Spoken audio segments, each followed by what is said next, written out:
Once the Torah was given, not all the beauty of the Torah was clear to the Jews. We did not know everything about the Torah. We still don't know that much about it, believe it or not, because we're always finding new things. Throughout the generations, there's always new things coming up. Approximately 15 years ago, for the first time in history, people started to realize that other than the actual history part of the Torah, and the orders that God gave the Jews and humanity, there are many hidden codes inside the Torah. We could not find them in previous generations for one very simple reason, because we did not have computers. When we don't have computers, for a person to find one code, I'm going to explain what codes are, but for a person to find one code, equal skip of a name, a specific name that he's looking for by himself without a computer, may take him 1,000 years. What the computer does in less than a second, it can take a person 1,000 years to do it. Why? Because a person will have to search the Torah thousands of times from each letter. For instance, if you want to find a word that starts with Aleph, then he has to take the first Aleph and start all the combinations. He limits himself. Let's say he wants a skip of up to 1,000. So he has to go through all the Aleph, 2, 3, 4, 5, 6, 7, the entire Torah. If he doesn't find, he goes to the second Aleph. And he goes 2, 3, 4, then to the next Aleph, and to the next Aleph, to the next. It will be forever. What the computer does in less than a second, a person will take him 1,000 years. Obviously, a person doesn't know what to look for by himself, is unable to find codes. That's why it became only popular in the last 15 years, since most people in the world have computers. They're even selling this program in some stores, Codes in the Torah. It's very inexpensive today. It used to be expensive, not anymore. There were many books written about it. There were television shows here in America and all over the world about it in different languages. Scientists, mathematicians, statistics, people that are in these fields, they investigated the Torah, mainly Genesis, the Sefer Bereshit, the first book, and they came out with one final conclusion, that this book obviously has divine information in it. That person was unable to predict such things and plan them inside the text in equal mathematical skips. I'm going to start. Any questions in any subject before I start? Because once I go into the subject, that's it. We in it. Okay. 750 years ago, we had a rabbi named the Ramban, Rabbi Moshe ben Nachman. And in his books, he mentioned something very interesting, that there are hidden codes inside the text of the Torah, which we are unable to know. You know, they are planted inside the Torah in a very clever way, but that was 750 years ago. About 70 years ago, there was a very important rabbi in Europe. His name was Rabbi Weissmandel. You may be familiar with his name because his son is one of the main rabbis that in charge of the kashrut of many products that you buy today in a supermarket. You see his son's name on it. But his father had a photographic memory. Photographic memory, it's an incredible thing because the person is able to see what other people cannot see and remember it. I'll give you an example.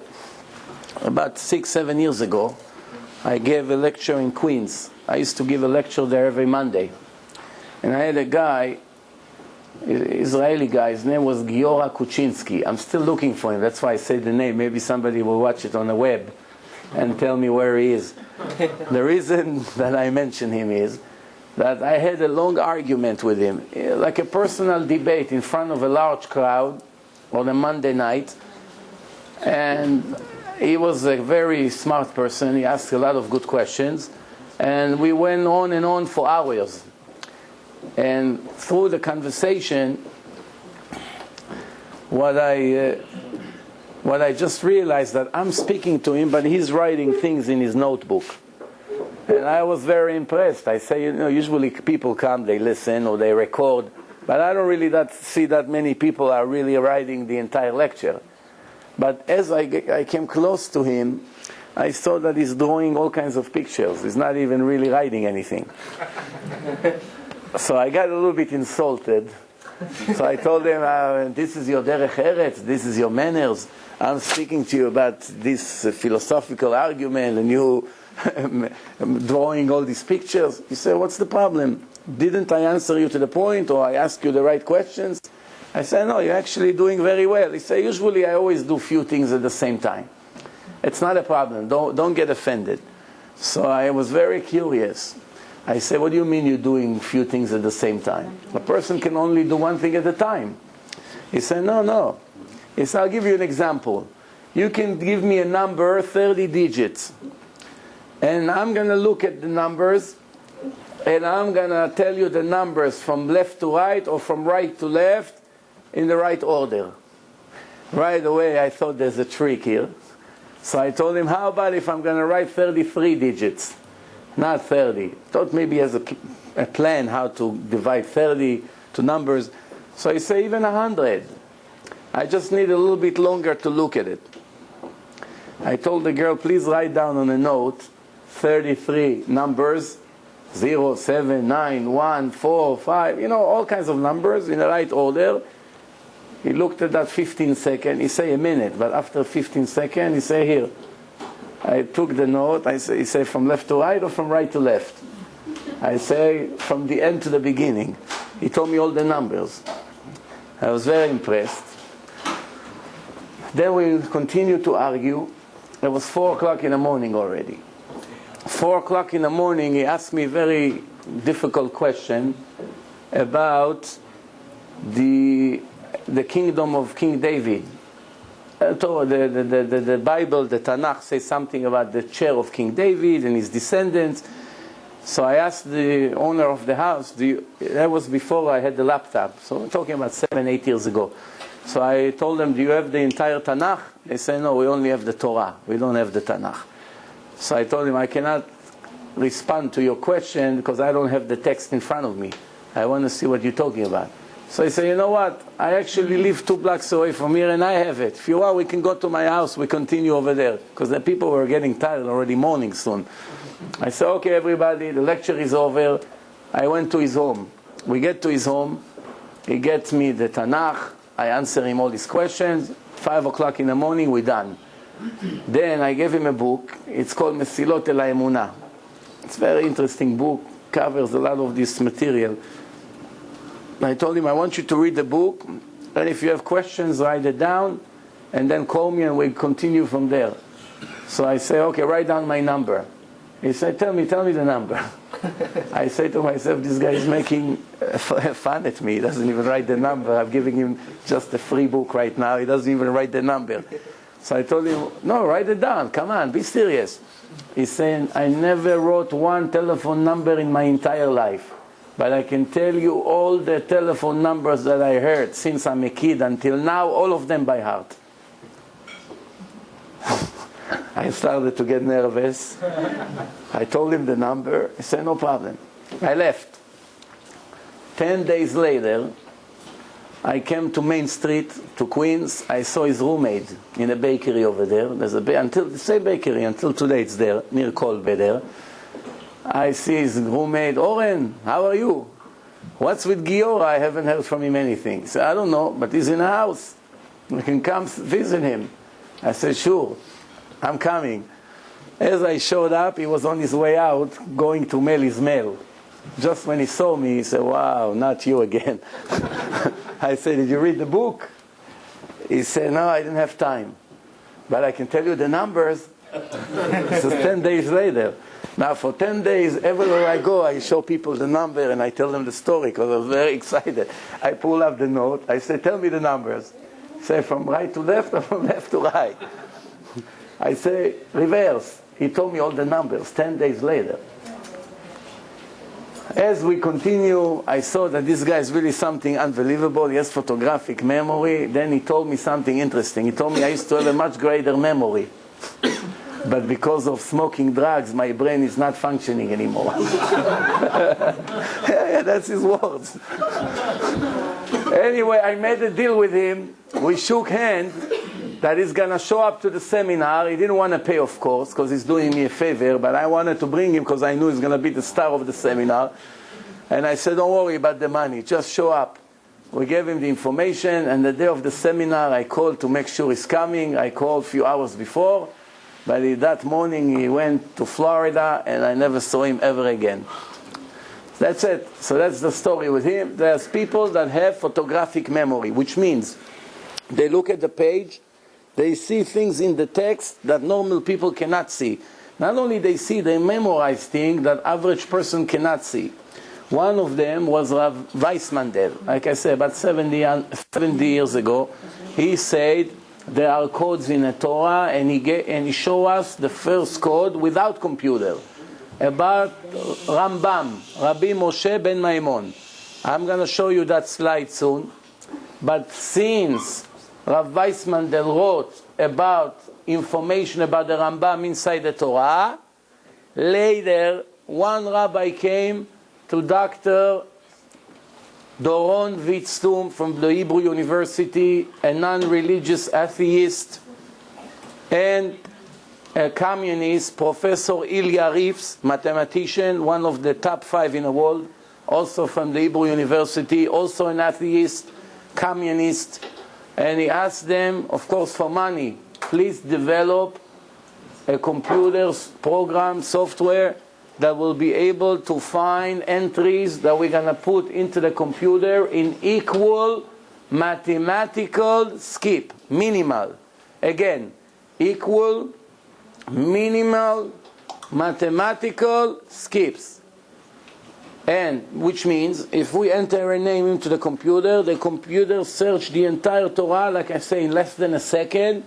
And if this name appear in equal skip between one letter to the other in the text, that means somebody was hiding it purposely inside the text. It cannot be coincidence.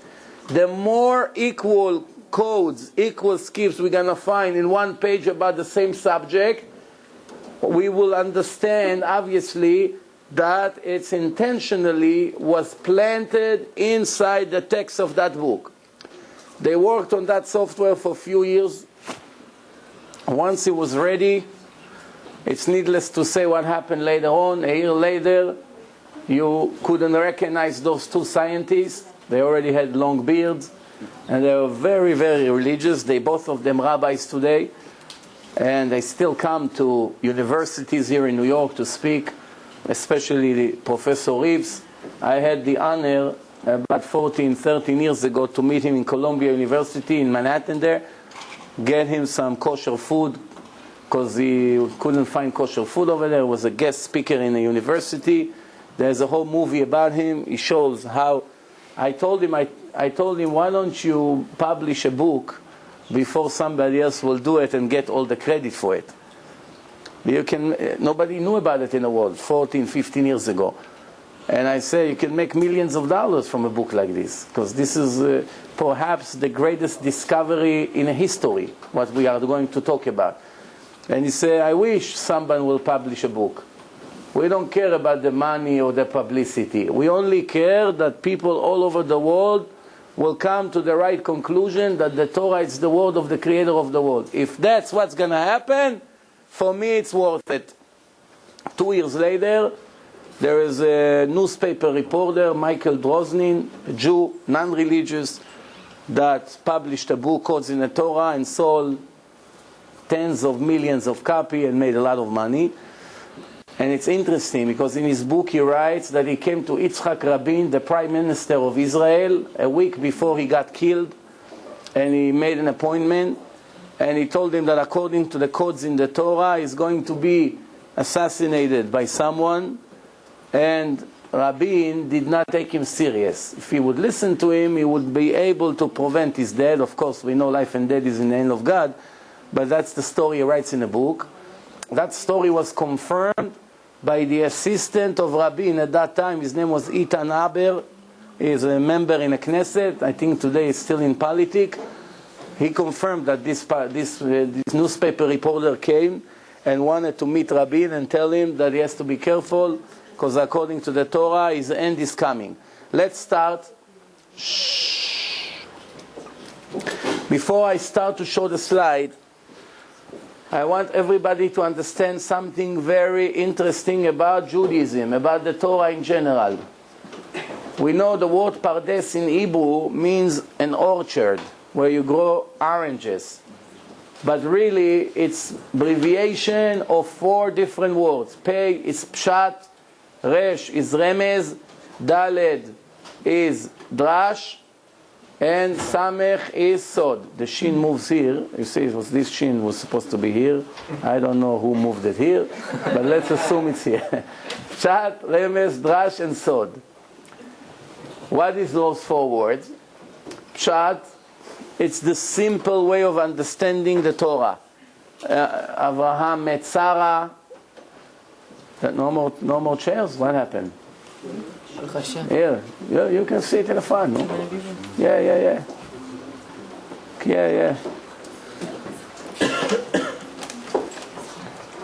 That's okay. There's some, in the end over there, some more available seats. Okay. So, this is the simple way to understand the text. Abraham met Sarah. One day they had a kid. What was his name? All this information, it's simple understanding of the Torah. Then we have the remez. Remez means inside the actual story, there are clues. God is hinting to us all kinds of things, but not in such a clear way. We have to work a little bit harder to find the hints and the messages that are inside the Torah. Then we have the drash. Drash comes from the word the drasha, midrash, which means secrets. What secrets? I'll give you an example. I'll give one example, you understand what I'm talking about. When we read in the text of the Torah, we have a dialogue between Avraham Avinu and Hashem. Comes God to Avraham and wants to test him before he nominates him to the person who is going to spread the belief in one God, the monotheism in the entire world. Avraham had to sweat and to try very hard to be deserved to receive the truth from the creator of the world. He didn't just pick him up one day from the street and say, you're going to be my representative. He tested him 10 times. One of the major tests was that one day he came and told him, you have to go slaughter your only son, after he already promised him that this son will continue his way. And he told Abraham to teach the Goyim not to kill their children in front of the statues like they used to do. So everything God told him in the past, he came now and told him the opposite. And Abraham did not ask one question. Whatever God told him, he said, no problem, and he did it right away, with happiness. That's why it's such a great person, Avraham Avinu. But what's the story? This is the way the Torah describes it. ויהי אחר הדברים האלה, והאלוקים ניסה את אברהם. And after those words, after those things, God came to test Abraham. And he is telling him, please take your son. How is the text? Pay attention.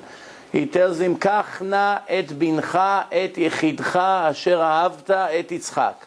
Please take your son, your only son, the one you love, Yitzchak.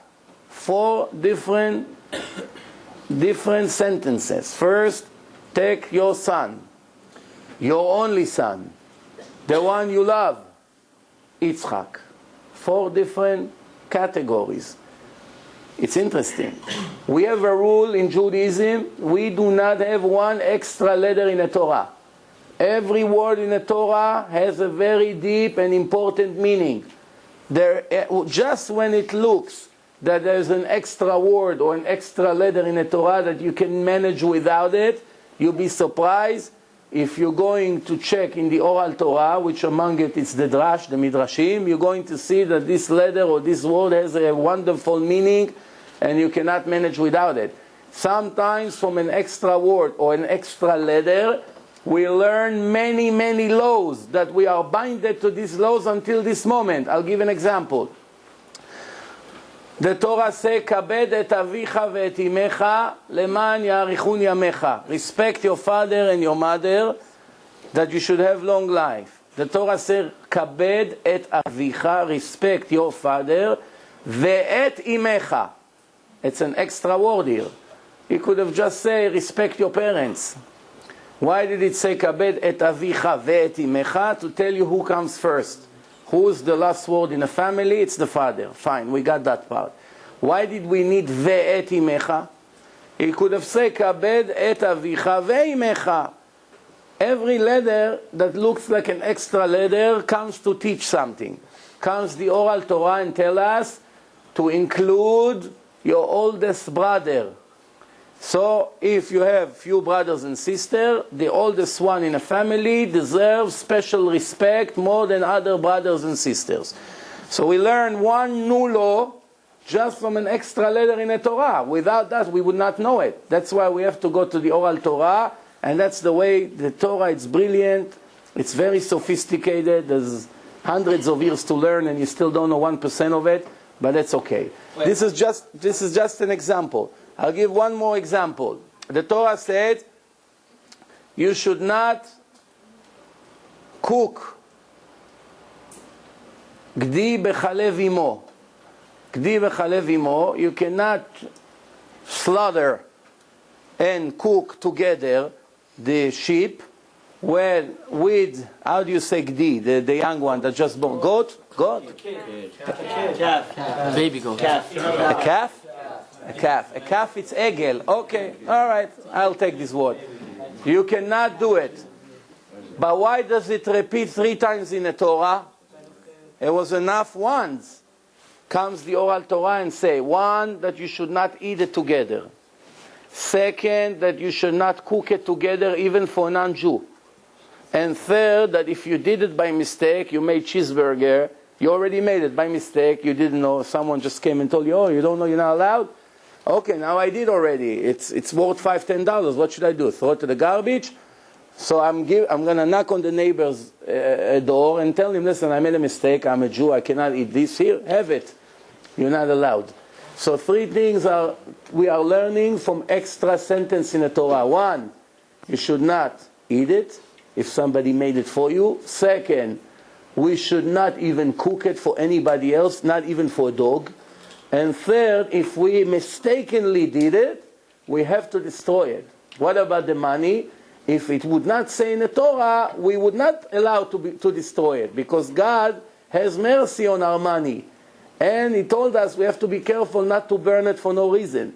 So now we have 3 things that repeats in the Torah. Each time has a different meaning, even though it's the same text. How would we know it? Only with the oral law. There's no other way to know it. This is just 2 examples how there are hints and hidden information inside the Torah that we would find the answer in the Drash. Now, 1 second, before you're starting to attack me with the questions and we miss the entire lecture, you have a little patience, maybe some of these questions will disappear. So now, God came to Abraham and said, please take your son. Abraham told him, which son? I have 2. You don't see it in the text. The Torah, it's very short. Where would you find the rest of the information? In the Midrash. Midrash was given to Moshe Rabbeinu in Mount Sinai with the entire Torah together. That's like secret from beyond the scene. Not everything you see on a stage when you go to a show. There are many things happening beyond that really are not so relevant right now to the show. But if you need to know, you go and you check over there and you know some hidden information, inside information over there. He told him, which son? He told him, the one you love. He answered, I love both of them. He said, Yitzchak. So he said, take your son. He said, which one? He said, you're only one. He said, I have 2. He said, the one you love. I said, I love both of them.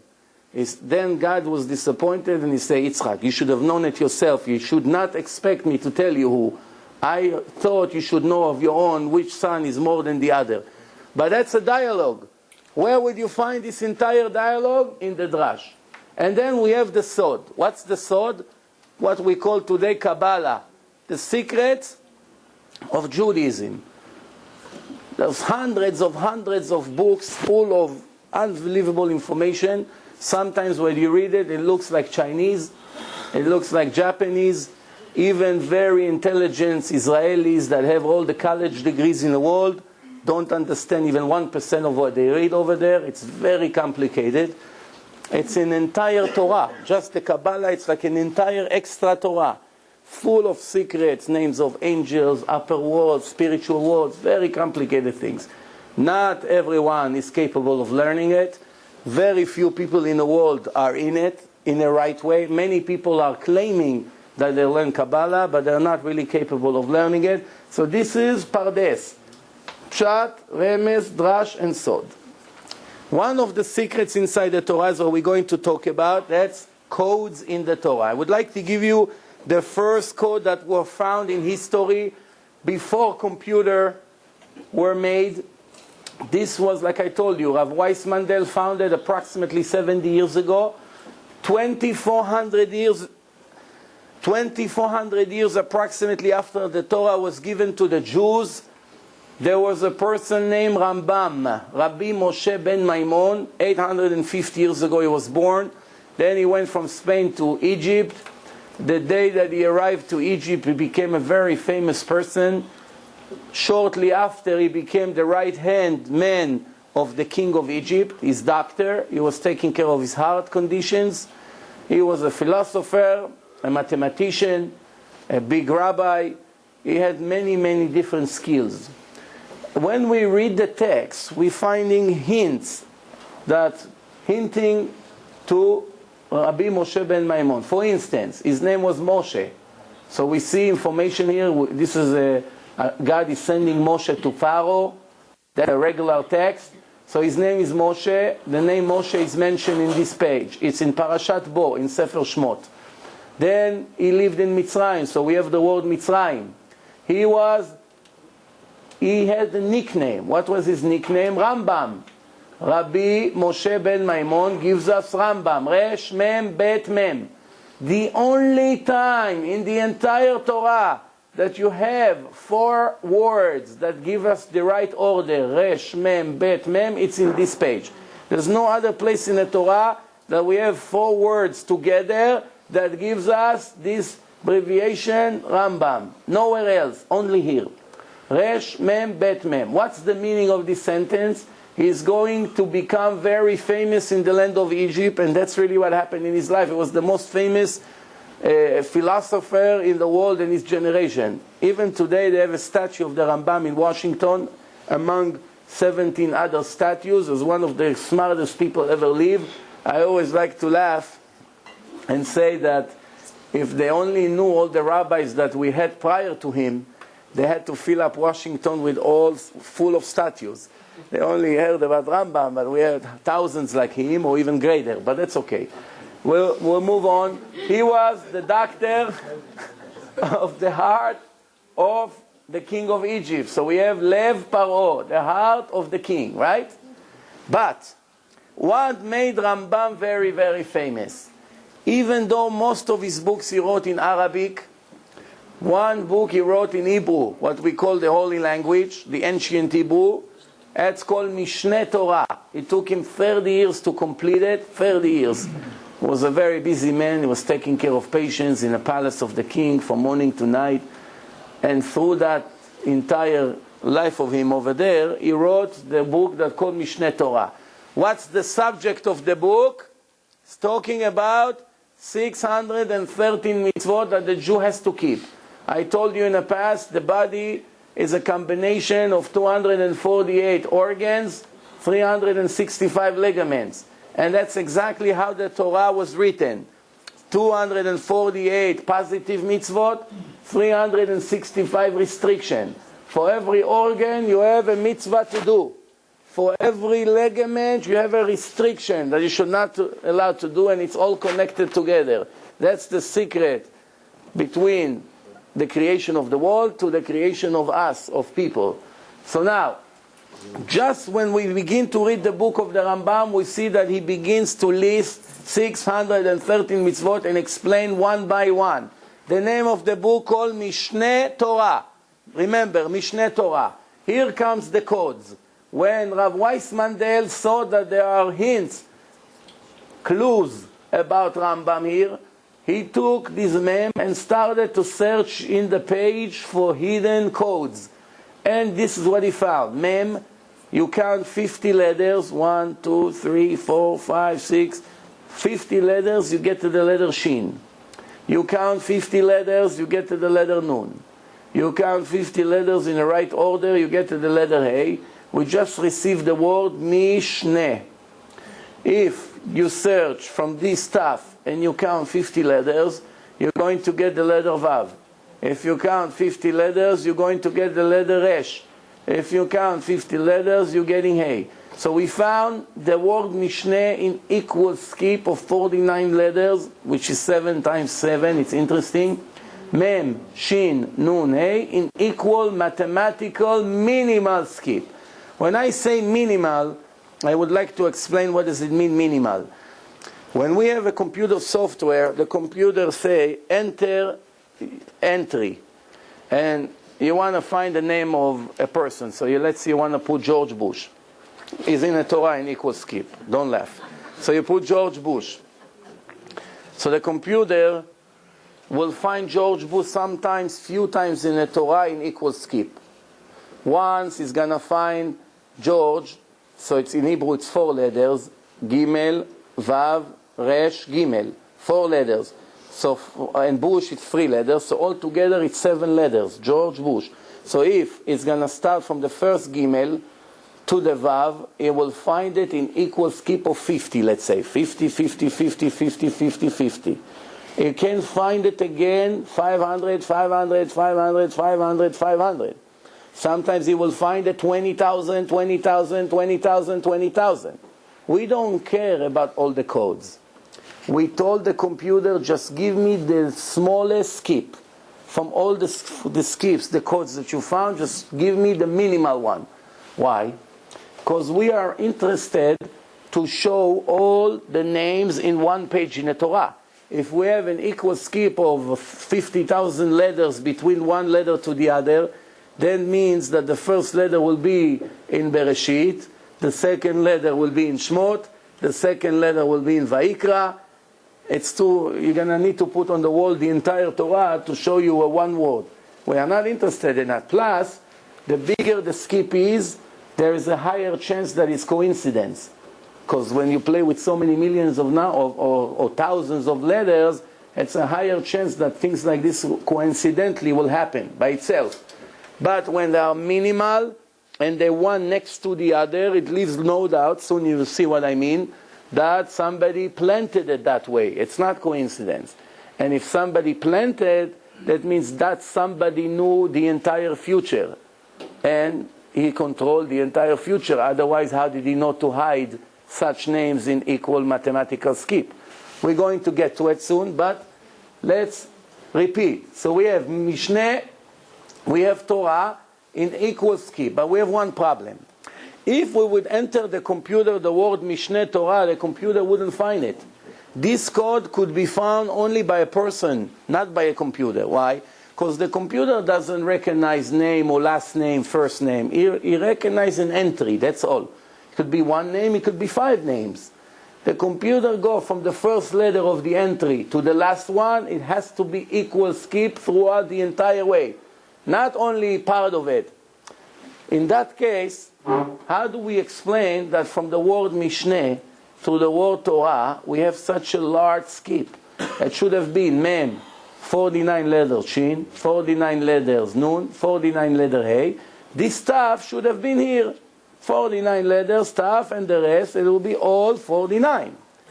But the reason that it's not like this is because the book is speaking about 613 mitzvot. If you count how many letters we have between the word Mishneh to the word Torah, the answer is 613 letters. So now, let's conclude the first slide. 2,400 years before Rambam was born. There was no Rambam in the world. Nobody knows today what's going to happen, who's going to be born in a year from now. Nobody knows. Can be the smartest person on earth. You still don't know who's gonna visit us in a year from now. But the Torah, 2,400 years before Rambam was born, told us there will be a person named Moshe that will live in Egypt, that his name will be Rambam. He will be very famous in the land of Egypt. He will take care of the heart of the king. He will write a book called Mishneh Torah that will speak about 613 mitzvot. And something like this happened by itself in a book, or that's a clear indication that it's a divine book? What do you think? Anybody here, after the first proof, I have many, but after the first slide, anybody here, in case you had a doubt before, that the Torah maybe was not given by God, or the rabbis wrote it, or it's a history book, or a teacher wrote it, or I don't know, a dentist wrote it, whatever you want, a baseball player wrote it, it doesn't really matter. In case you had a doubt, do you still have a doubt? Please raise your hand. Okay, where is Dr. Danny? We finished. We're done, that's it, we're done. What are we going to do now? Huh? We're done. Everyone is convinced. Oh, somebody saved the lecture over there. Go ahead. Well, I don't have a doubt that the Torah is divine. Yeah. I don't know that this is a proof of it. Why not? Why is it a proof? Is it possible that it will be coincidentally hidden in an equal mathematical skip by itself?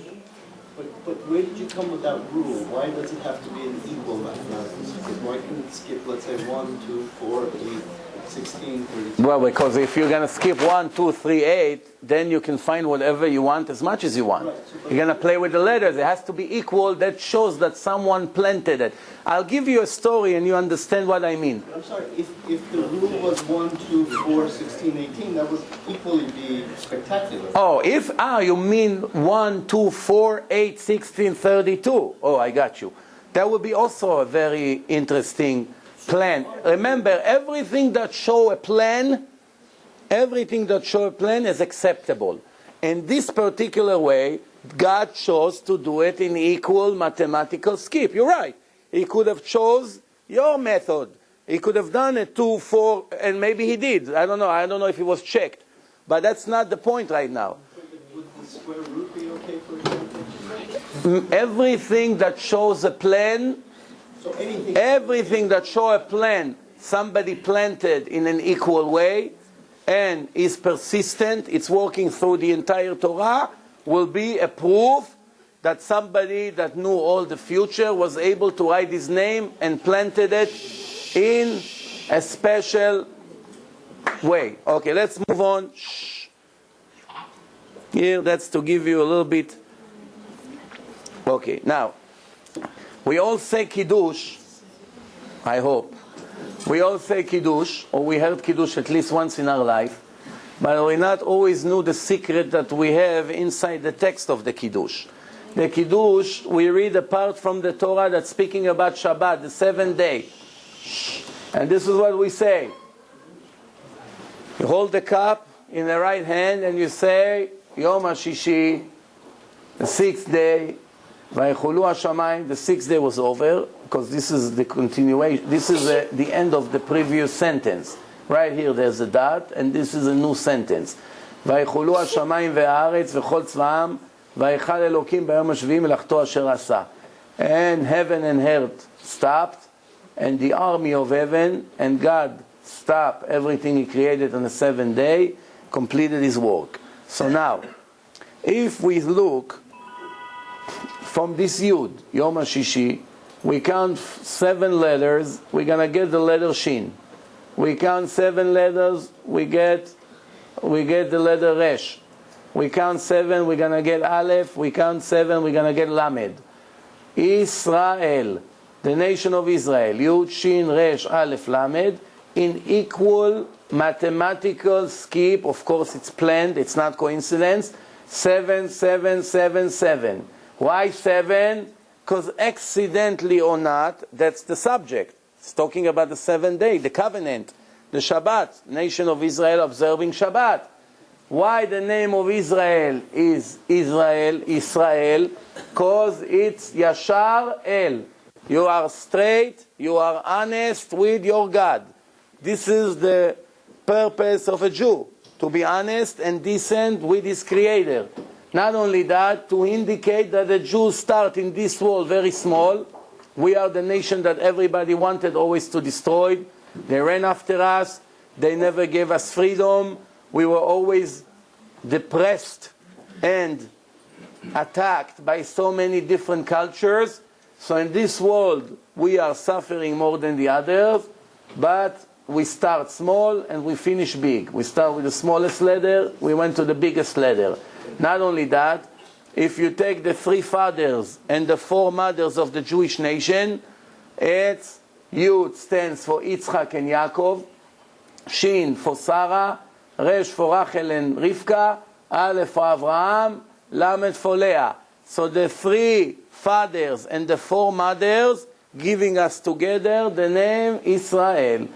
That's just by the way. Let's continue to show some proofs. I know that tomorrow when you speak to your friends, you're going to tell them that you've been last night in a lecture showing there are codes in the Torah, and your friend's going to tell you, can you show me? Show me, here is the Torah. Show me where you have codes. And you're not going to have this computer PowerPoint presentation.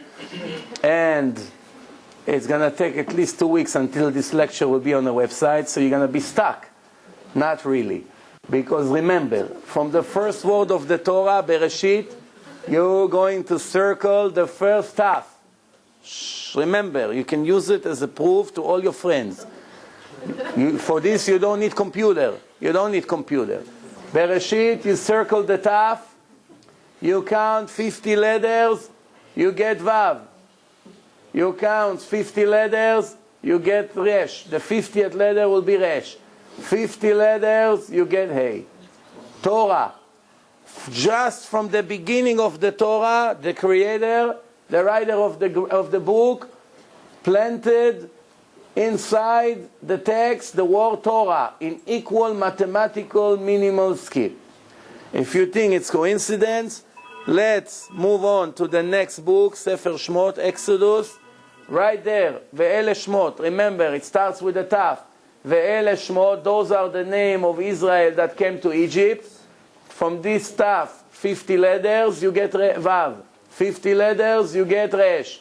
50 letters, you get Hey. Torah, again, in equal skip of 50 letters altogether. Is it coincidence? Of course not. Now, if you search in the entire 5 books of the Torah, Bereshit, Shmot, Vayikra, Bamidbar, Dvarim,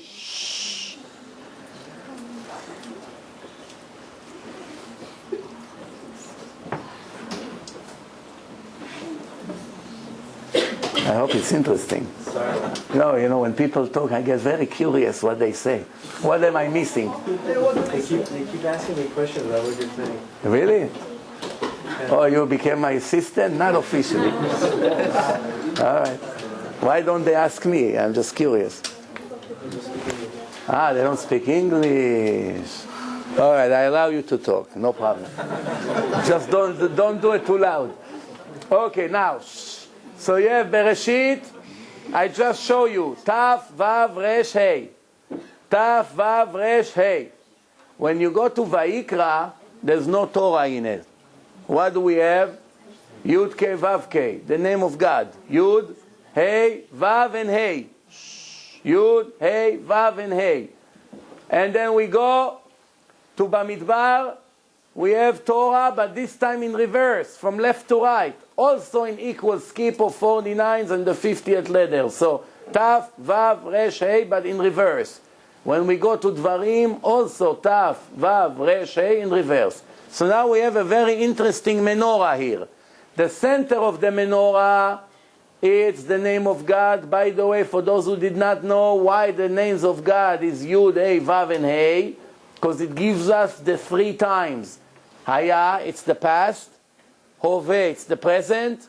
Yihye, it's the future. It's all in those 4 letters. Here, Haya, it's Hey, Yud, and Hey. Ove, it's Hey, Vav, and Hey. Yihye, Yud, Hey, Yud, and Hey. So it gives us the 3 times to show us that God is not material, and only something that is materialistic, something that is made from material, depends on time and connects to time. Something that is spiritual has no time limitation. Now, so remember, we have Torah and Torah from right to left, and Torah from left to right. And the center of the world is the Creator Himself. It's all in equal skip of 50. I don't know if you heard about holiday of the trees, what we call Tu B'Shvat, the 15th day of Shvat.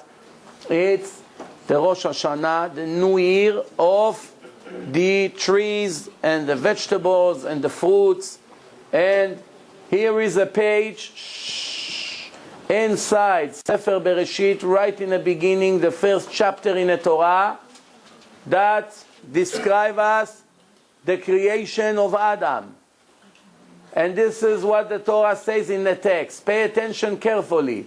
And God created Adam sand from the ground, and He blew into his nostrils a living soul, and then the person became alive. And God planted a tree from the east, and He put the man that He created there. And God had trees, beautiful trees coming from the ground, and great for eating. And then the secret, which is the tree of life. And this, I'm sure you heard about this story more than once in your life. But since this page is speaking a lot about trees, about a garden, things that connects to trees and the ground and a garden, how many words that connects to fruit and vegetables appear in this page? You'll be amazed. All of them in equal skip. For instance, you see, whatever it's in circle, that's chita, wheat. Chet, you see, tet and hey. Chet, 1, 2, 3, 4, 5. You see? 1, 2, 3, 4, 5.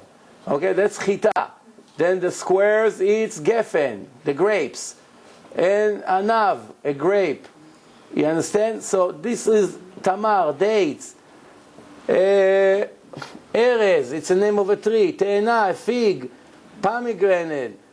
A lot of them you may not know what they are, but that's okay, because it's all in Hebrew. There's wheat, barley, and olive. So all these words that are names of fruit and names of trees, look how many, I think there's more than 20 right there, appears in one page in the Torah, all of them in equal, minimal, mathematical skip. What's the chances it's going to be more than 20 words in one small page like this, all of them in equal skip? You figure it out yourself if it's possible, yeah. That's not on any other page in the Torah? Remember, the way we work with this is like this. We are not going to a specific page and looking over there. The computer, every time you put a name, the computer search that name in the entire Torah, and then it shows you where the minimal skip are located. And here, it's very interesting. For instance, when the person who found all these names, he put wheat, chita, the computer searched in the entire Torah, and he found it in this page. Then you put olive, same page. Barley, same page. Fig, same page. Dates, same page. Not any other page. Again, that could be that it appears in other pages in larger skip. It could be. But the minimal skip, that's why we tell the computer, they all happen to be in the same page that relates in the same content. It's the same subject. Speaking about a garden, speaking about trees. This is how it works. In order for us to find things, we don't have spaces between the words. You see, here you see the Torah, the way it's been written. Bereshit is one word. Bara, it's a second word. Elohim, it's a third word. But when they enter it to the computer, they did not make any spaces. It's all one large word. How many letters we have in the Torah? Who knows? 600,000. How many? 304,805 letters. 304,000. What did he say? That was my next guess. Okay. 304,805 letters. So it's almost 305,000 letters. Now, if you have almost 305,000 letters and it's all became one word, so now the computer, this is how it works. You enter a name into the computer, if this word, for instance, start with the letter Yud, right? Let's see, you put the name Yitzhak Rabin, the Prime Minister of Israel. So how the computer is going to find Yitzhak Rabin? Here I'm explaining how it works for those who still do not understand how it works. The computer comes to the first Yud in the Torah. Bereshit is the first word, he found Yud. Yitzhak Rabin starts with Yud. So he's taking this Yud. To become a skip, he has to be minimum 2 letters in between, right? If there's no at least 2 letters in between, it's not a skip. It has to be at least 2 letters. So the computer takes this Yud, count 2 letters. The second letter should be Tzadik, Yitzhak, Tzadik. If after 2 letters he found Tzadik, he continues to count 2 letters to find the Chet. If there is no Chet, he goes back to the Yud and start 3. 1, 2, 3. If the third letter is not Tzadik, he goes back to Yud, he counts 4. If it's not Tzadik, he comes back to the Yud, now he goes to 5. If it's found 5, let's say Yud, and the 5th letter was Tzadik, he continue with 5. 1, 2, 3, 4, 5. He could find, let's say, Chet. Oh, so now we have 3 letters. Yud, Tzadik, and Chet. He counts 5 letters. It's not Kuf. Too bad. Has to restart all over again. Now you understand why I say it's going to take us 1,000 years? You understand or no? How are we going to do it? You know how many Yuds you have in the Torah? Every Yud you have to start. 1, 2, 1, 2, oh, go back. 1, 2, 3, 1, 2, 3, oh, go back. 1, 2, 4, forever. After 5 minutes, you jump from the terrace. Yeah. What would be, on like a broader scope, what would be Hashem's reasoning for doing this? Oh. How would it interfere with free will? Oh, very good. Good. The second question is better than the first, but I still have to answer the first one. So,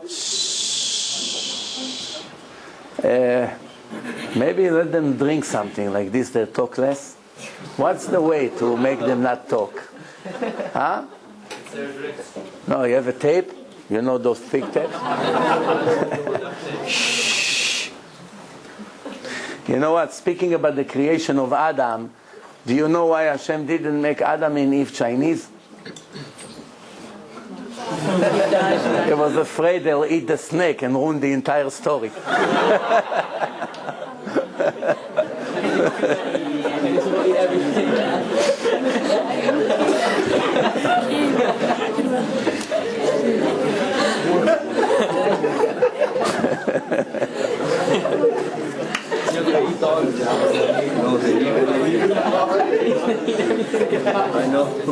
All right.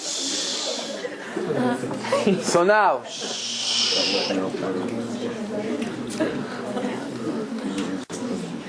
here is another example. Soon we're going to the good stuff, the twins, Bin Laden, all these interesting things that you want to hear about. And the beginning of Sefer Vayikra. Vayikra el Moshe, Vayidaber Hashem elav me'oel moed lemor.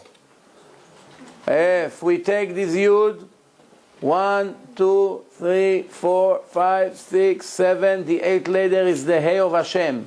7 in between, Vav. 7 in between, A. The name of Hashem right in the beginning with equal skip of 7.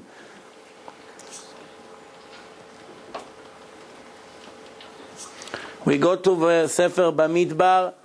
We're going to find also something very interesting, again in reverse, Torah 49, in reverse. Torah, Taf, Vav, Resh, Hey, this is what I told you before, but this time in reverse.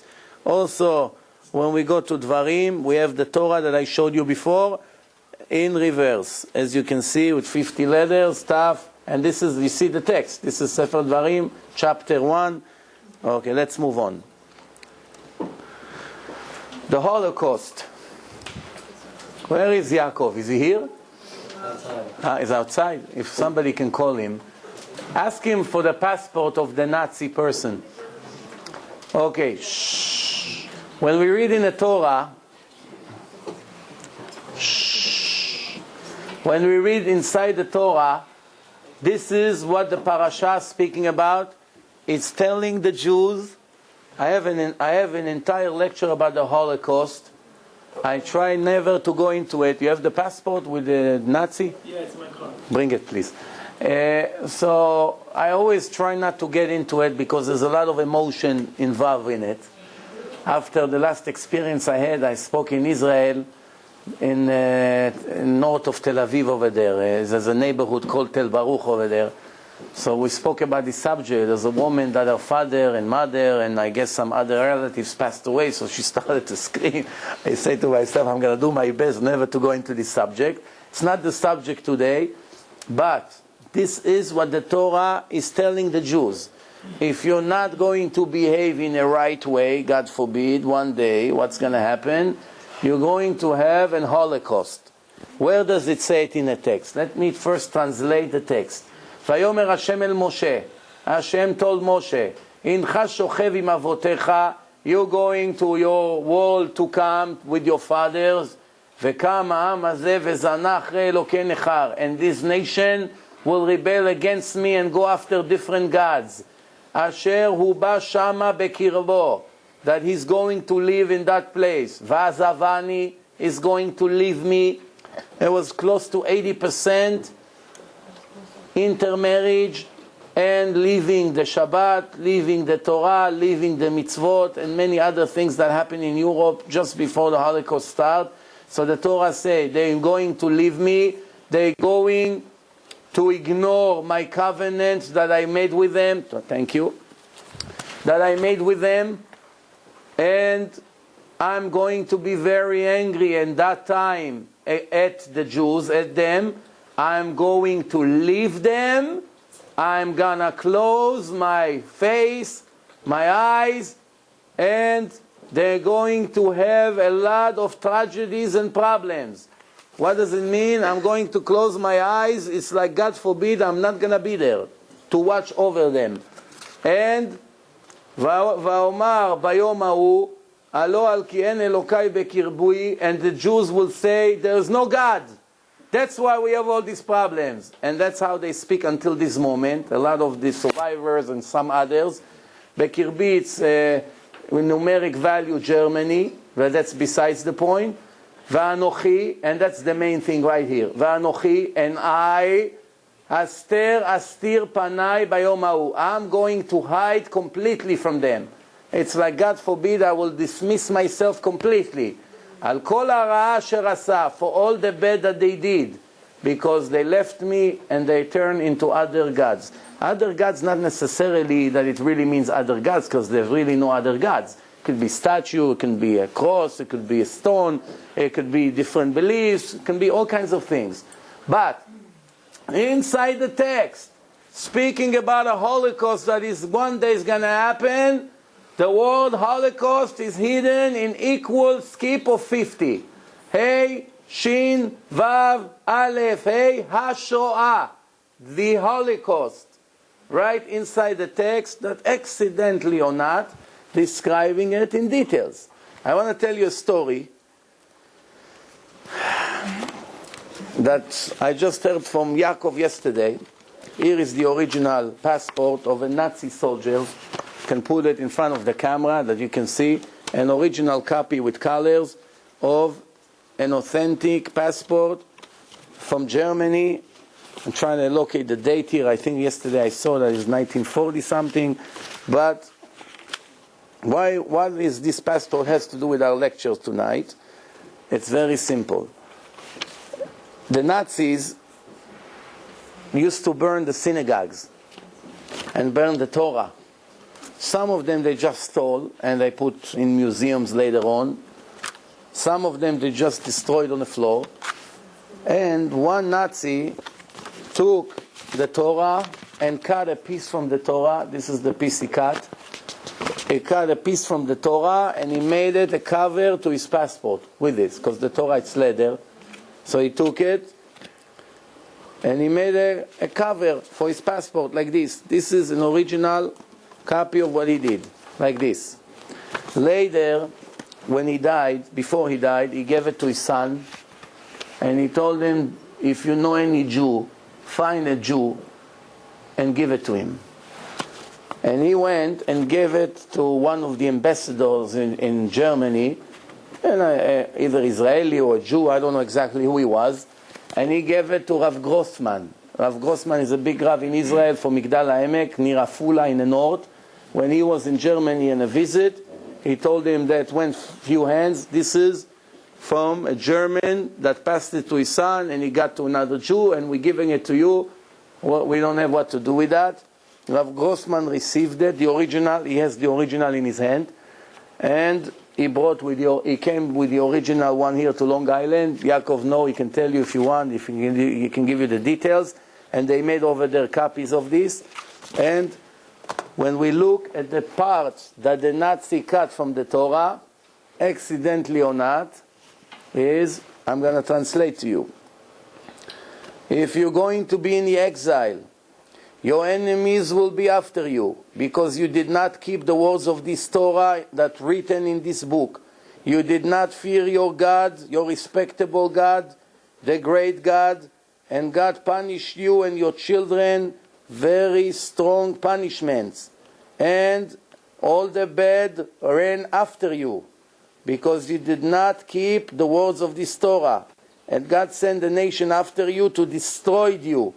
And only very few of you survived. One page, the entire Holocaust. From the entire 304,000 letters, he count 100 letters. The only 100 letters that describe what happened to the Jews in Germany, he cut. And he doesn't know Hebrew, you know. Who made him cut? If he decided to cut, his Caesar went to the place that described the Holocaust and he cut it out. And 60 years later, it got to the hand of one of the important rabbis in Israel. Unbelievable. But that's just by the way. Of course, it's nothing to do with codes, but let's continue. You know, a few years ago, the Israel... Yeah. I didn't to interrupt or anything. How do you know that the text from the Torah tells us about the Holocaust? How do you know that he's not closing his eyes right now? And how do you know that if he is closing his eyes, that he's ever going to redeem us? Even if we try to redeem as much as possible and he's closing his eyes, how do you know that he's going to want to open back his eyes and want to take us back? How do you know that's ever going to happen? Okay, the term closing his eyes is when the Jews don't listen to him. When the Jews listen to him, he opened his eyes wide open. And he watch everything and helps and do everything. When the Jews are not listening, they don't keep their part in the covenant, then obviously there's something that called Ester Panim. Today we are always in a situation of Ester Panim. Ester Panim means that God is hiding himself in a creation very well. And it's very difficult to find him. In the old generation, as you can see in the time of the Exodus of Egypt, there were clear miracles in front of millions of people. Where else do you find that people heard the voice of God?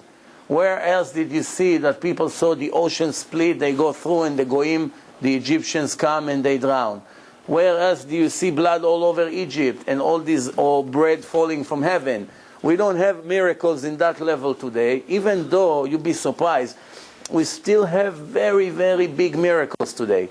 But we sometimes are blinded by the nonsense that we have in our head not to recognize the miracles that God does to us. I'll give you two examples.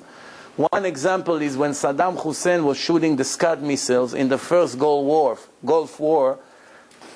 Each Scud missile It's the size of this entire big room. See how big is this room, how long it is?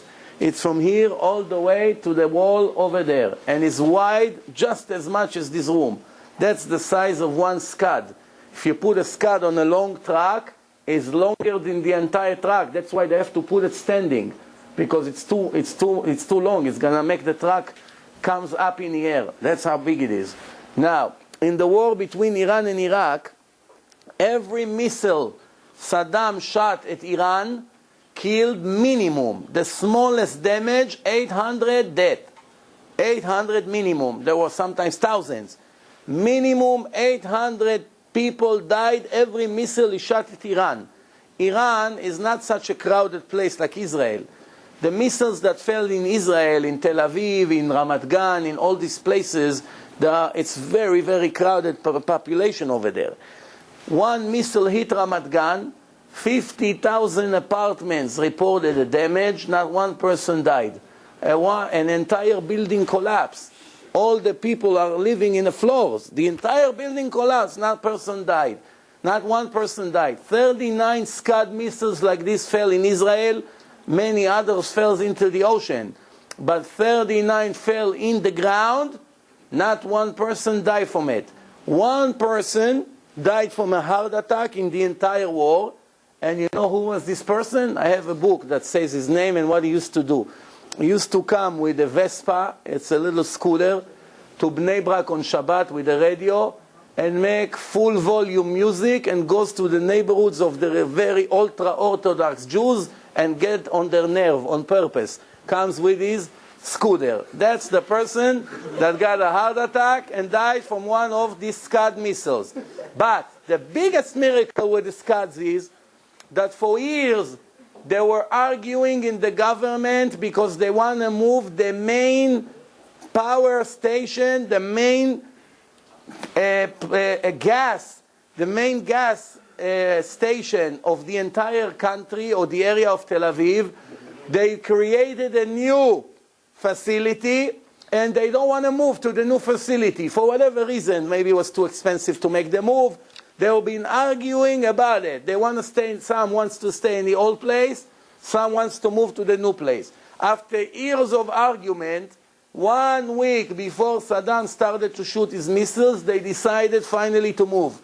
Just when they completed their move, a missile fell right in the center of the old facility. It's all gas pipes. If they would not move, you would have hundreds of thousands of Jews will die from the gas. It will explode all the pipes, all the gas all over the area of Tel Aviv. You know, I don't have to tell you the damage. So, is it coincidence that they move? A week before, I give you another example. Just before the Twin Towers collapsed, there's an Israeli shipping company. They have huge boats and they freight company. They have hundreds of employees. It's called Tzim, the main freight company of Israel.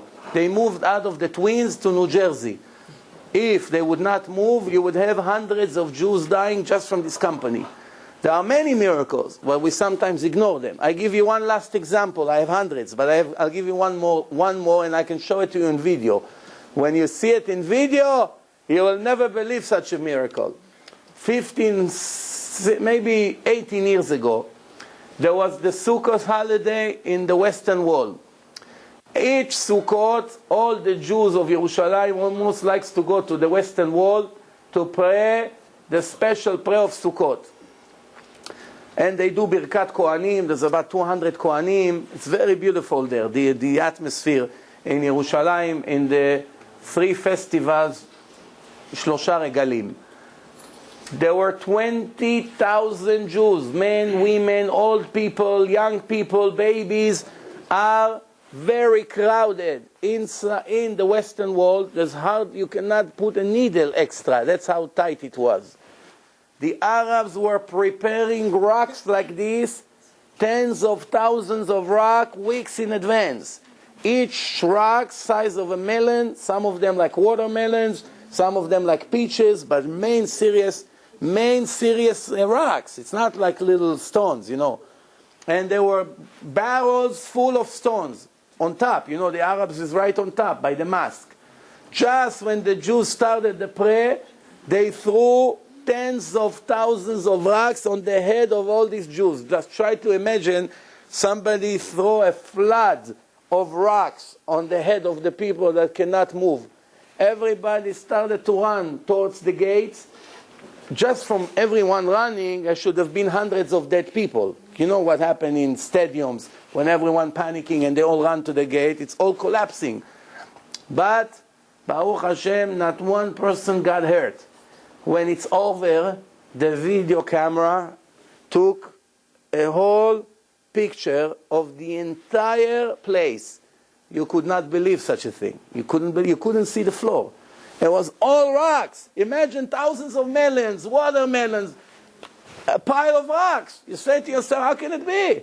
Should have been minimum 500 dead people there, just from the rocks. To get such rocks on the head from such a height thing, not one Jew got hurt. You know what the Arabs didn't plan?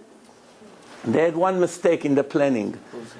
A minute before, the Kohanim made Birkat Kohanim, Yevarchecha Hashem v'yishmerecha. They forgot about that part.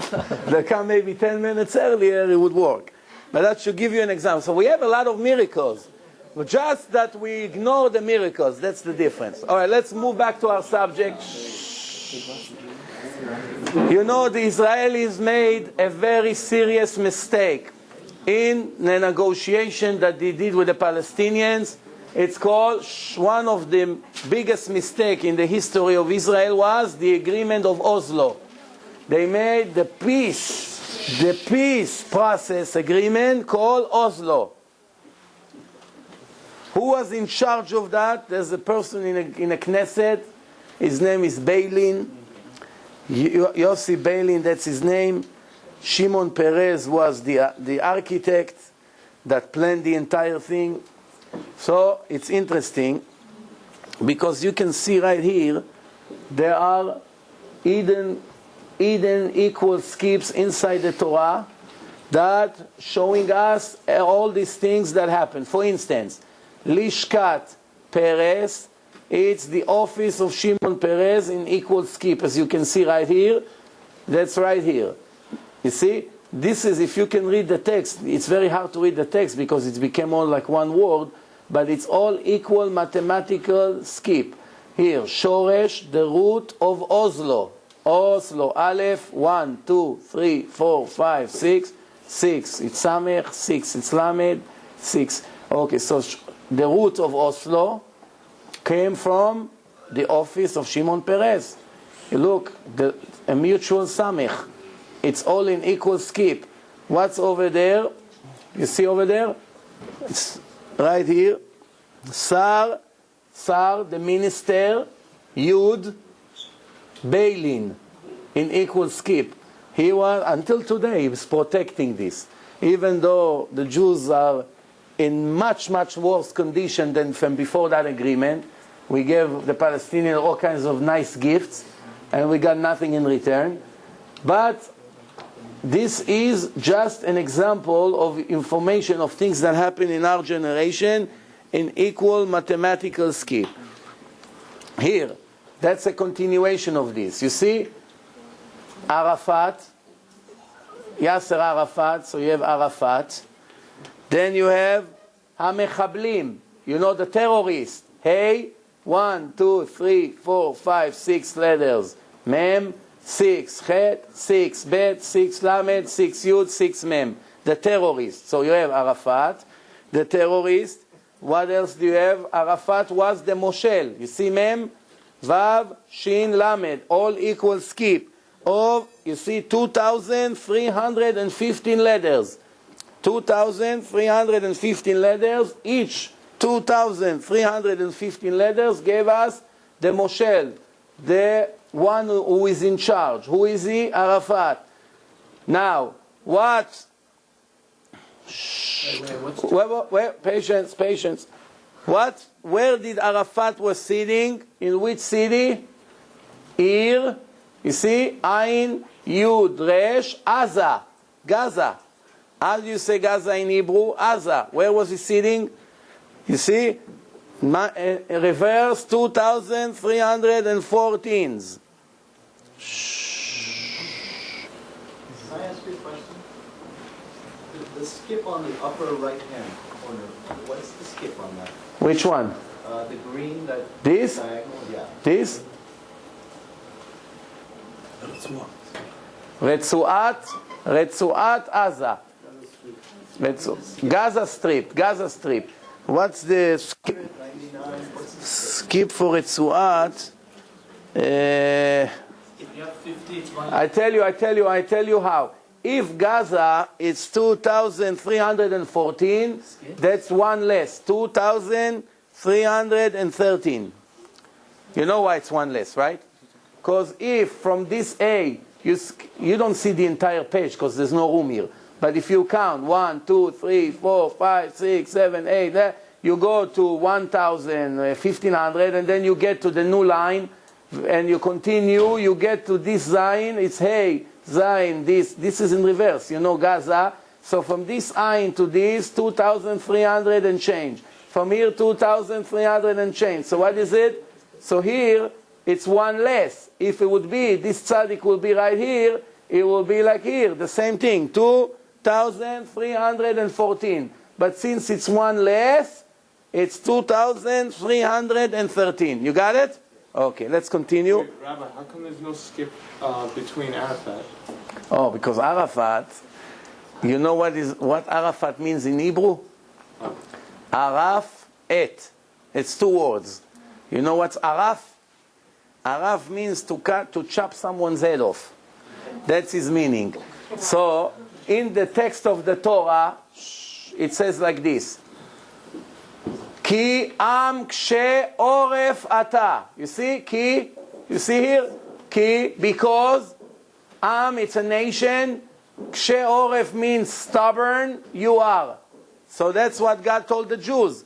Because you are stubborn people, you go against me, you insist to go against me, I'm going to send you Arafat and the terrorist and the Retzuat Aza that will sit in Gaza, and you see Moshel, Mem, Vav, Shin, Lamed, it's all in equal skip. Also the word Moshel here, it's hidden again inside. But it gets better.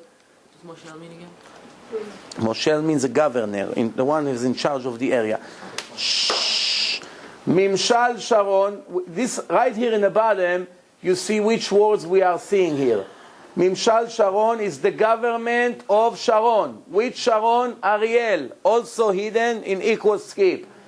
He is the prime minister, the Moshel, the controller. Milchama, it's a war. Nishko, it's a neshek. So here, all these words that I just read to you are hidden here in equal skip of shh. For instance, shh. You can see right here.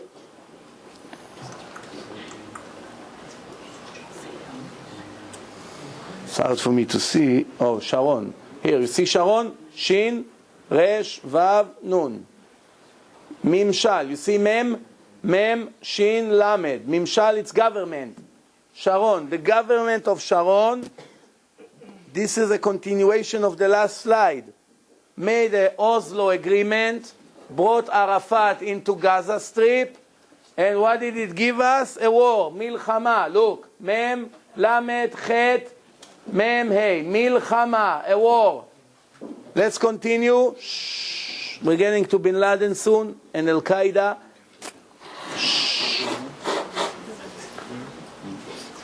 After the Oslo agreement fell, what was the response of the Israeli army? They went into a war that was called Chomat Magen. Remember that? You remember? You heard the news a little bit or no?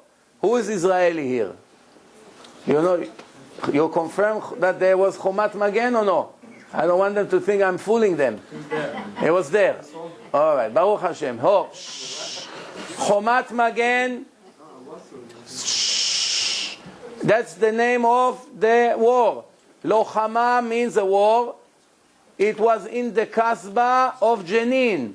So the war, Jenin, Chomat Magen. Or kasba, it's all appear in equal skip in one page in the Torah.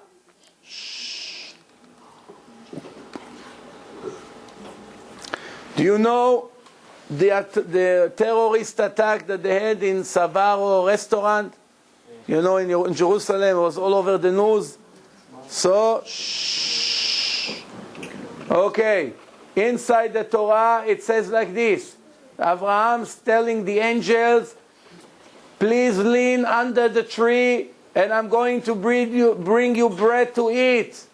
And only then you can leave. That's the text. Vayikcha pat lechem v'saadu libchem. So that's talking about the food. Abraham is serving his guest with a meal. Inside the text, what is it? It says like this. Mis'edet Sabaro. Where is that? It's hard for me from my angle to see it. Bemis'edet. You see, Bemis'edet, which in the restaurant called Sabaro. Where is Sabaro? Samech 1, 2, 3, 4, 5, 5, 5. Sabaro. In a restaurant called Sabaro, what happened? Araguni. They kill us over there. Equal skip inside the text. Just a few years ago, they killed one of the greatest warriors of this generation. His name was Rechavam Ze'evi. Yeah. He was a minister. He was a right-wing, anti-Palestinian, anti-terrorism. So they murdered him. Where did they murder him? The Palestinians in Hyatt Hotel. He went to Hyatt Hotel. They went into his room and shot him to death. Did Hashem knows about it? Did he write about it in the Torah? Let's see. First of all, his name was Ze'evi. Equal skip of 39. Zayin, Aleph, Bet, Yud. Ze'evi. Again Ze'evi. Look, Ze'evi. Twice in equal skip 39. And where did he die? In Malon, Hyatt. You see, Hyatt, A, Yud, Aleph, Tat. Hyatt Hotel. Okay, Ze'evi.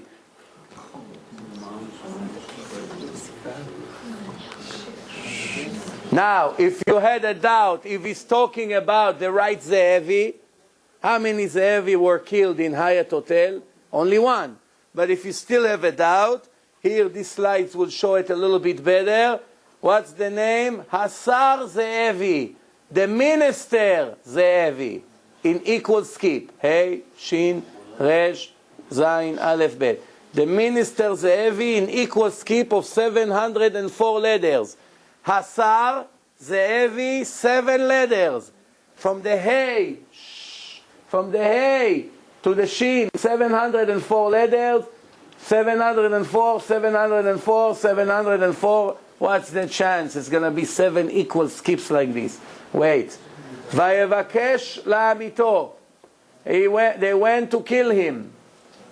Retzach, murder. Look, Resh, 1, 2, 3, 4, 5. Resh, Tzadik, Chet, Retzach, a murder. Where? Bamalon, in the hotel. Which hotel? I showed you, Hyatt Hotel. Shh. Do you remember one of the worst terrorist attacks in the history of Israel? In Passover night, in Leil HaSeder, they attacked in Park Hotel. Did you hear that? 20-something, 25 people they killed in the middle of the Seder. They went here. Okay. Now, the text is speaking about matzah, maror. The Jews have to eat matzot and maror, right? Speaking about the mitzvah of Leil HaSeder. Where would God hide a terrorist attack that happened in the night of the Seder? In a place that's speaking about the Seder, matzot u'merorim. So we entered to the Torah, and pay attention what we just found. Seder Pesach. You see, where is it?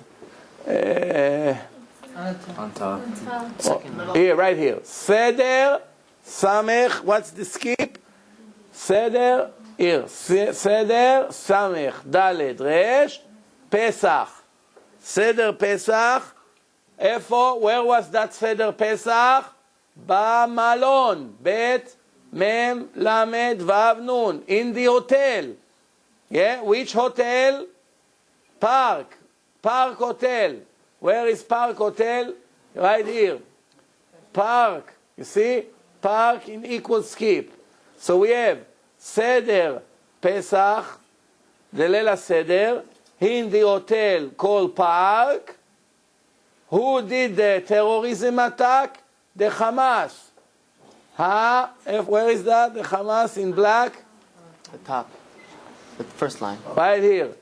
Hamas. Chet. 1, 2, 3, 4, 5, 6, 7, 8. Hamas. Okay? So, a terrorism attack in Malone Park, in Park Hotel by the Hamas, were in the Torah 3,314 years ago. I'll let you sneak a question over there. Is it possible, or has anyone ever tried to, let's say, decode events in the future? Everything that you're measuring are things that happen. Yes. There's ways to know the future, but in a very limited way. I don't know if you were here when I spoke 20 minutes ago about the Michael Drosnin that went to Yitzhak Rabin and warned him that he's going to get killed. How would he have known it? He checked in a computer and he knew what to look for. There were many talkings in the Israeli politics in those days against him, for giving the land of Israel to the Arabs for nothing. The right wings used to threat his life. The rabbis say that what he have done, he deserved execution. There were a lot of noise in the Israeli politics against him. It wasn't so difficult to guess that he's going to get assassinated. So this American one, I guess he was involved with what's happening in Israel. He wanted to know if they're really going to kill him in the end or not. And while he was entering that, he found it appears in the Torah. That's why he went and warned him. But I'll give you something that happened. In the first Gulf War, when Saddam Hussein and Iraq invaded Kuwait, the Americans, George Bush the father, the first one, warned Iraq to leave Kuwait, and if by February 15 they won't leave, United States will attack Iraq. Dr. Doron Witztum entered the Hebrew date of February 15, whatever the date was, and the computer did not find it.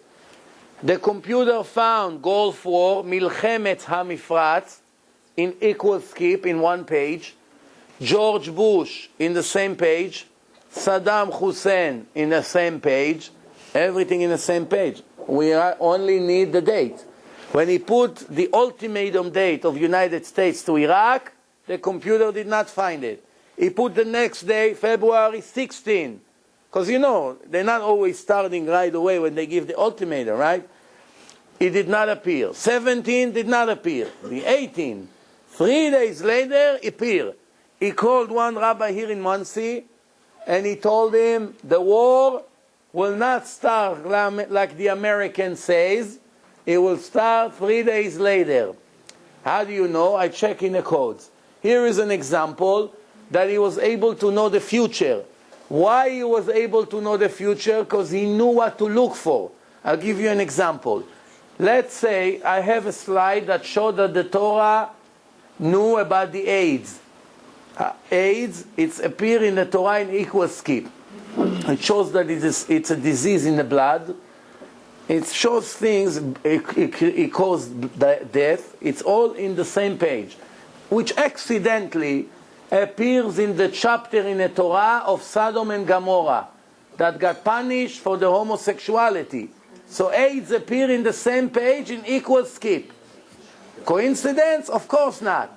But what's the name of the doctor that will find cure for AIDS? Let's say there is a doctor, whatever you want to call him, Lee, Mr. Lee, whatever.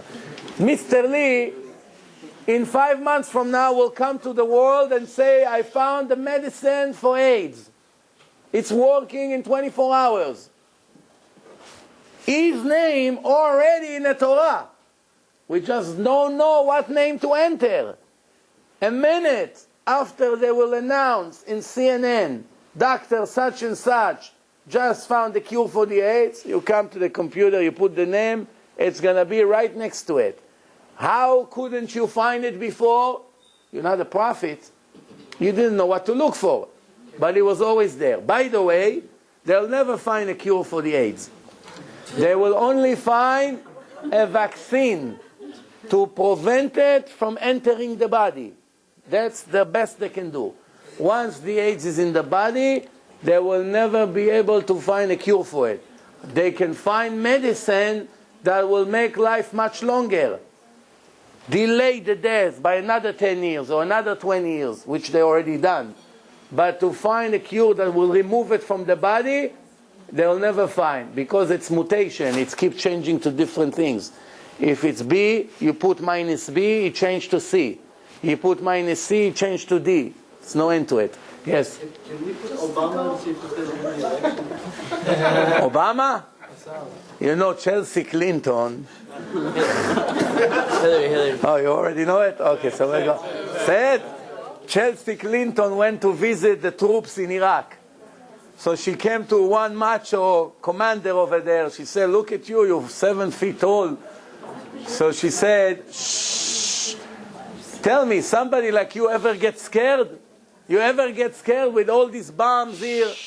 So he said, very rarely, but there are 3 things that scares me very much. She said, 3? Not 1, not 2, 3. Which are the 3? He said, Osama. Oh, Osama bin Laden, everyone is afraid of him.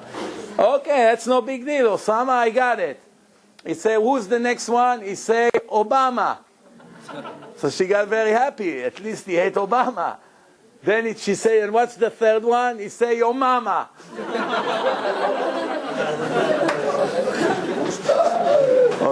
Osama, Obama, your mama. Yeah.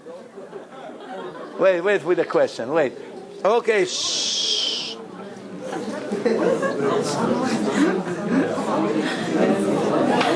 Okay, shh. About 5 years ago, shh. I see you losing your patience. We don't have that much more time. Anyway, 10 more minutes, shh, and we will finish. Let me get to the cherry on the cream. Shh. Okay. Just 5 years ago, there was one woman, a teller in the bank. A teller in the bank in Israel. It's called Bank LeMischar, a trading bank. Her name was Eti Alon. She stole so much money from the bank for her brother that was a gambler. He had an addiction for gambling. Millions of millions they were stealing from the bank, and nobody found it. By the time they found out, it was too late. The bank collapsed and all the people lost their money. That's happened in Israel. It was over the news. Until now, they're sometimes speaking about it. There was just recently an article about her brother is in jail. She's in jail. The Torah spoke about it and gave us information even about something like this. First of all, fraud, me'ilah. Me'ilah means a big fraud. And the actual chapter here speaking about money. Look, Avraham is buying the cave in Hebron from Ephron for 400 shekel kesef. So, what words we have here? We have bank, lemischar, bank, lemischar, so that's the name of the bank. Fraud, forgery, remiyah, and let's see what other words we have here. Oh, that's it. Now, just few years ago in Israel, there was a big mixed dancing wedding when all the men and women were dancing together to not modest music. And guess what happened? The entire floor, the dancing floor collapsed. You're laughing today. I remember that day that it happened. Everybody was in shock. The Palestinians were shooting in the air because it was better than any terrorism attack that they would have planned. I remember that day. Shh. The entire people that were dancing on the floor collapsed to the basement level. Many people died and some got saved. What's in the investigation? They found that the ceiling that they were using on the bottom floor, the ceiling which is the floor of the next floor, it's called falcal. It's very weak material. It wasn't approved 100%. They changed the rules in Israel because of that completely. But this is the name of the engineer that he got convicted. And about this tragedy is Dror Shefer.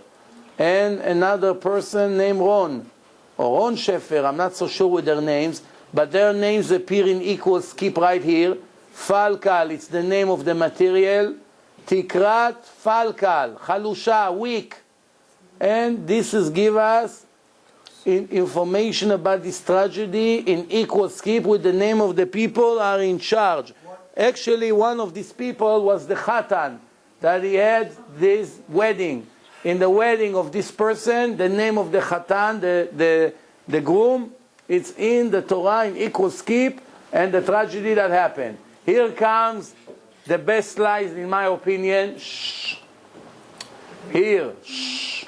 Migdalei Ateomim, the twin towers in equal skip of 71. 71 and 36. You can see Migdalei, it's in red here. Mem, Gimel, Daled, Lamed, Yud. Migdalei 71. Hateomim 36 in the same page. How did it fall? Matos, airplane, Mem, Tet, Vav, Samech, airplane 33, equal skip. How many times? Twice, Pa'amayim, twice. Naflu, they fell. Le'enehem, in front of their eyes. Lamut sham, all kinds of words that connect. Ipil, knock down. So matos, knock down an airplane. Knock down the twin towers twice. Matos, airplane 33. Ipil, knock down 39. The twin towers twice. What parasha was this? What parasha? What is it? Here, look at the text. Vatamot sham Miriam, vatikaver sham. Ken, you see that? Velo haya maim laeda. Ken, that's... In Vayikra. No, it's in Bamidbar. It says yeah. Bamidbar. That's when Miriam died and the well of Miriam did not give water anymore. And that chapter, that's what happened. It's describing us the twin towers knocked down twice by an airplane. Wait. Who was the one who knocked it down? Bin Laden. You see? Bin Laden. You see Bin Laden? Shh. But it doesn't just say Bin Laden. It say Arur Bin Laden should be cursed. And equal skip. Shh. Here. Who is in charge of that? Al-Qaeda. Aleph, Lamed, Qaeda. You see, Al-Qaeda. The terrorist. Al-Qaeda, Ha-Mechablim. Shh. Ha-Mechablim, equal of 6. Hey, 6. Mem, 6. Chet, 6. Bet, 6. Lamed, Vav, Mem. Ha-Mechablim. Terror. Where is the terror? Ha-Terror. The terror. Equal skip of 20. Hey, Tet, Resh, Vav, Resh. What do you want more than this? Here. Shh. The angel came to Yaakov and had a fight with him all night until the sunrise. And he made Yaakov crippled. And then Yaakov tell him, I'm not going to let you go. What's your name? He told him, why are you asking for my name? ויברך אותו. And then he gave him a blessing. למה זה תשאל לשמי equal skip Shem Mashiach. The name of Mashiach in equal skip right next to the word Shmi. What?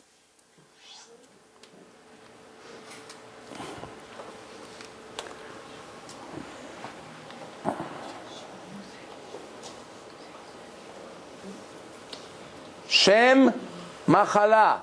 We are talking now about a disease. Which disease? The name of the disease. Sakeret, diabetic. Samech, Kaf, Resh, Taf.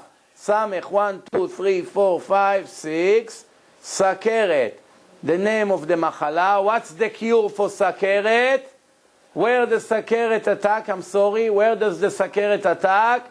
In the pancreas. How do you say pancreas in Hebrew? Lavlav. Lamed, 1, 2, 3, 4. 4, 4. Lavlav. So sakeret, diabetic. It attacks in the pancreas. It's the name of the disease, diabetics.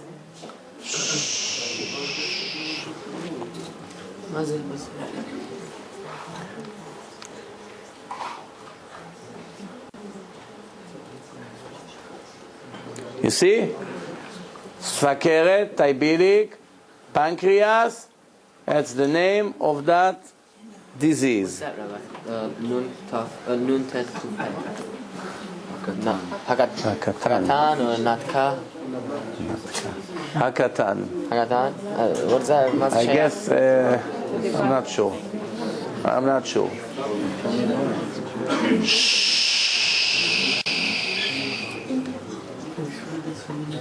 Okay, AIDS.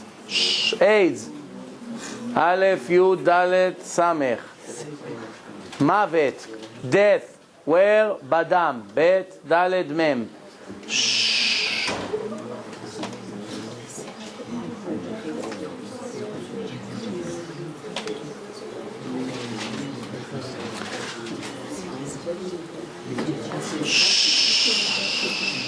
Which chapter? The angels coming to Lot. The angel coming to Lot say, you don't have that much time left. Take your family and leave.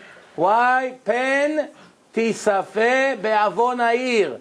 That you may die with them together. What's the word? AIDS in equal skip in the chapter that's speaking about the sex crimes they used to commit over there. Interesting. It relates always to the subject. Here he gives us a little bit more. HIV. The HIV. What is it? Hachisun. You see? What does he do? Harus. Hachisun. What's the vaccine system? What do we call the system? The immune. Oh, the immune system is finished, destroyed. Hachisun. Harus. In equal skip. Why? AIDS. HIV. In equal skip. No? Yes, over there. Are only tragedies decoded? No, also good things. I'm not saying to be funny, I'm really serious. Are there any... We've heard only bad. Should I tell you a secret? Rambam was a good thing. Let's pretend there's no camera here. Ah. Like, why don't big rabbis take these codes and like show all the anti-Semites, like, look, we're not crazy. Like, these are... I have news for you. The Goyim, most of them, those who know religion, not only they don't think we're crazy, they think we are the chosen people. Hundreds of times, non-Jews came to me in public places or in airports or in planes, and they say, whatever the argument is, bottom line, you are the chosen people. I once went to the auction, more than 10 years ago, with another guy to buy a car. So that guy, you know, he had a black hat, long beard. I was standing next to him and talked to him. There was one guy that works inside he's working for the auction, he's driving the cars in. An American guy, he was, I think, if I'm not mistaken, he was even wearing like a uniform of an army or something like this. So he looks at us, he said, you guys are Jewish, right? I said, oh, what happened here now? He said, tell me. He looks at me, tell me, what is the whatever Palestinians wants from you? Don't they know that God gave you the land? What, are they crazy? They don't know. Everybody knows God gave you the land. You are the chosen people. So after he was very angry, this guy, I remember he was driving a Lexus in. So I looked at the entire wheel. You know, they have like a square on the wheel in the middle, and there's the L. So I told him, you know, imagine this is the Middle East, this entire wheel. You see this little L here? This is already bigger than Israel. So they have the entire wheel, and you see what we have? And from that now they want 90%. They want to leave us at that. That's when he lost it. He started to, the rest you can imagine. Okay, I think it's enough. But I want to add one last thing here. You know, there is one slide. I took it off the lecture because some people take it too personal about the Holocaust. I don't see any survivors here, Baruch Hashem, so I can bring it verbally right now. There is a page that's speaking about the Holocaust. If you put the word Adolf Hitler, it finds it in the same chapter, in equal skip. Adolf Eichmann, same chapter. Rudolf Hess, same chapter. Apitaron Asofi, the final solution, in the same chapter. Zyklon Bet, Zyklon Beats, the gas they used to use, in equal skip, in the same chapter. HaShoah, the Holocaust. Many words that connects, I think if I remember correctly, more than 30 words that connects, relates to the Holocaust, in the same chapter, in equal skip. And which chapter? That's speaking about the Holocaust that may happen. Of course, there's many other codes that we can show from now until next year. The idea is clear. We got an idea that inside the Torah, the creator of the world gave us information in equal, mathematical, minimal, planned codes. It's not coincidence. Now, the best part, in my opinion, is that not only that it's impossible to plan a story that really took place with all the correct details and insight to make sure that every 50 letters you have this word, and every 70 letters you have this word, and every 20,000 letters you have this word. Without changing the actual story, it's impossible. I make a deal with you. Find me one person in the world.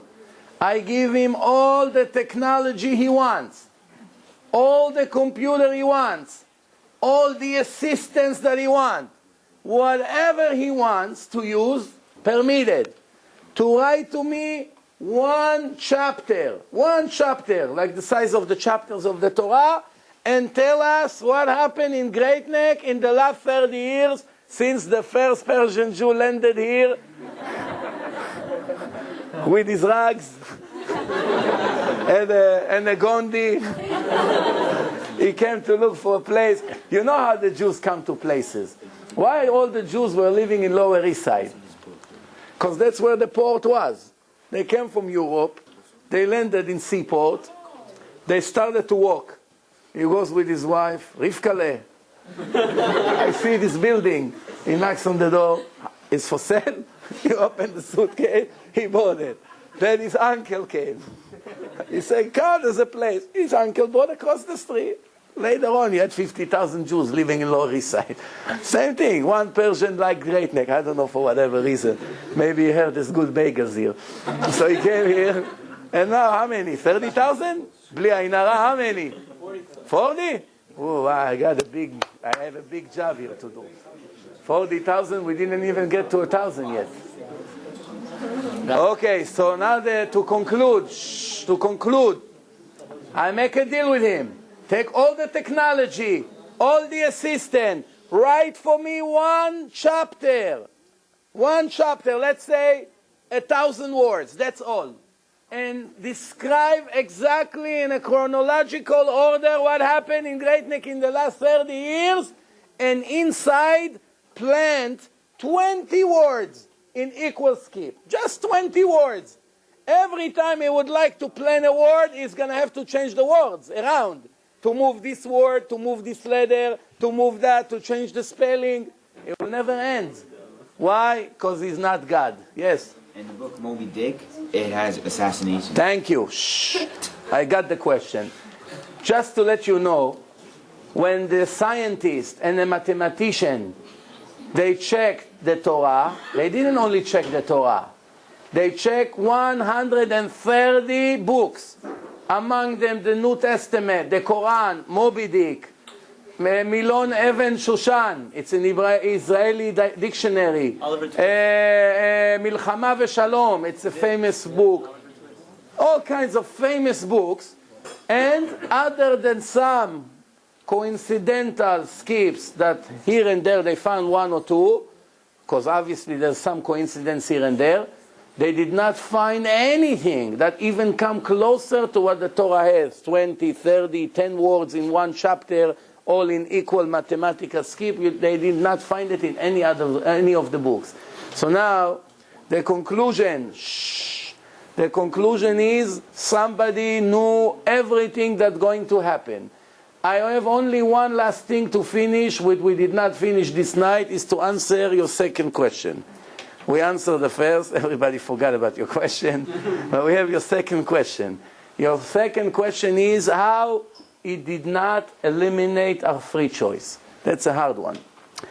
If it's all printed in a Torah in equal skip, it means we don't have a choice. So the answer to your question is, in the Goal 4, when we put inside the computer, the city of Tel Aviv will be bombed, העיר Tel Aviv תופצץ, the computer found it in equal skip.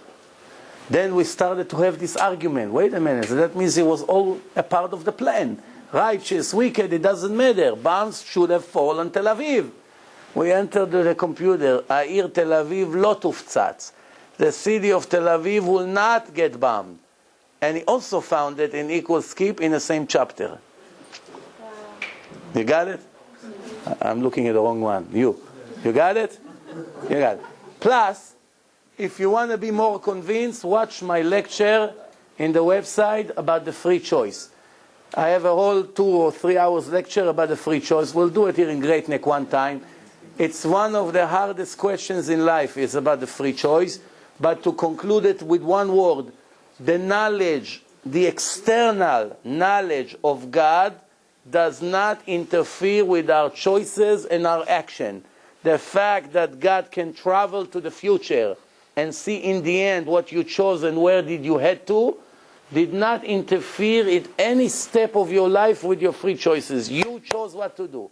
If I give you an envelope and I write inside everything you're going to do until tomorrow night and I put it in your pocket and I tell you, open it tomorrow night, and you chose what to eat, you chose what to wear tomorrow, what to do, how to do, and when you open tomorrow night the envelope, you saw somehow I'm a magician or prophet, and I was able to predict and to know exactly what you're going to do. Me knowing what you're doing does not interfere with what you chose and what you wanted to do. So that's hard for us to understand, but if that wouldn't be the case, why did God bother giving us a Torah with so many warnings? Why? If we were robots and He made us without free choice and He's moving us with remote control, why He's telling me in the Torah, be careful, do not be wicked, you have to observe the Sabbath, you have to dress modest, you have to eat kosher, I'm going to punish you, I'm going to reward you. What's all this? It doesn't make sense. If I move if I have a puppet and I move it with the remote control, left, right, and the puppet falls in the stairs, and I'm picking up the puppet, you fool! Why did you, don't you see the stairs here? Why did you fall down now? I gotta now go and fix you. You broke into pieces. Somebody will look at me. For sure, I won't be able to come to Great Neck one more time. That's for sure. But they'll send me to Abarbanel. You know where Abarbanel is? It's a mental place in Israel. Why? Because I'm a mental case. If I move the puppet with the remote to the stairs and the puppet fell on right down there, and I moved it, what do I want from him? I have to punish myself. If God moves us and pulls the strings and He chose for us what to do, why did He bother giving us a warning book? Why does He give punishment? What for? It's not in our hand. Not only you chose for me to kill someone, now you send me to jail for another 25 years? Doesn't make sense. God is a little bit more intelligent than us. You have to agree with me, right?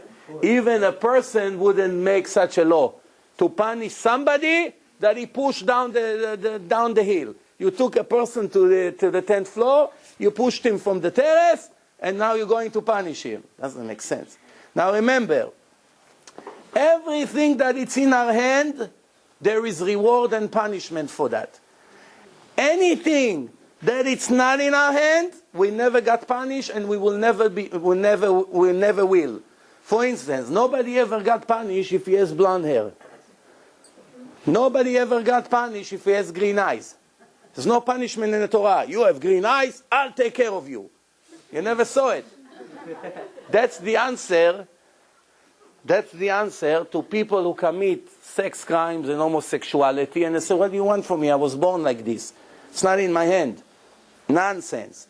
If your Creator wrote in a book that there's a very serious punishment for that, and it's one of the worst violations against God to do such a thing, that means it's in your hand. It could be more difficult for this individual than the other, but it's 100% in his will. And if he was working very hard, he would come out of it.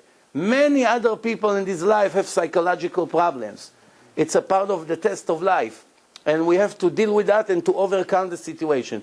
In 14 years that I dealt with so many people, I was able 3 times to take a person that was a complete gay, he doesn't want to even look at ladies, and take them out of it, and they establish wonderful Jewish homes.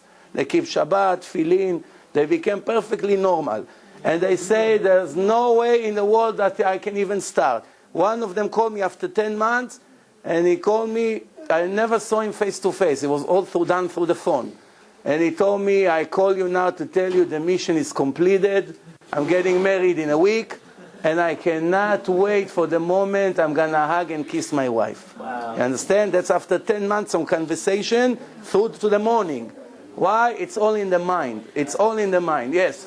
We have like these homosexuals who are like flaming gay. Like, yeah.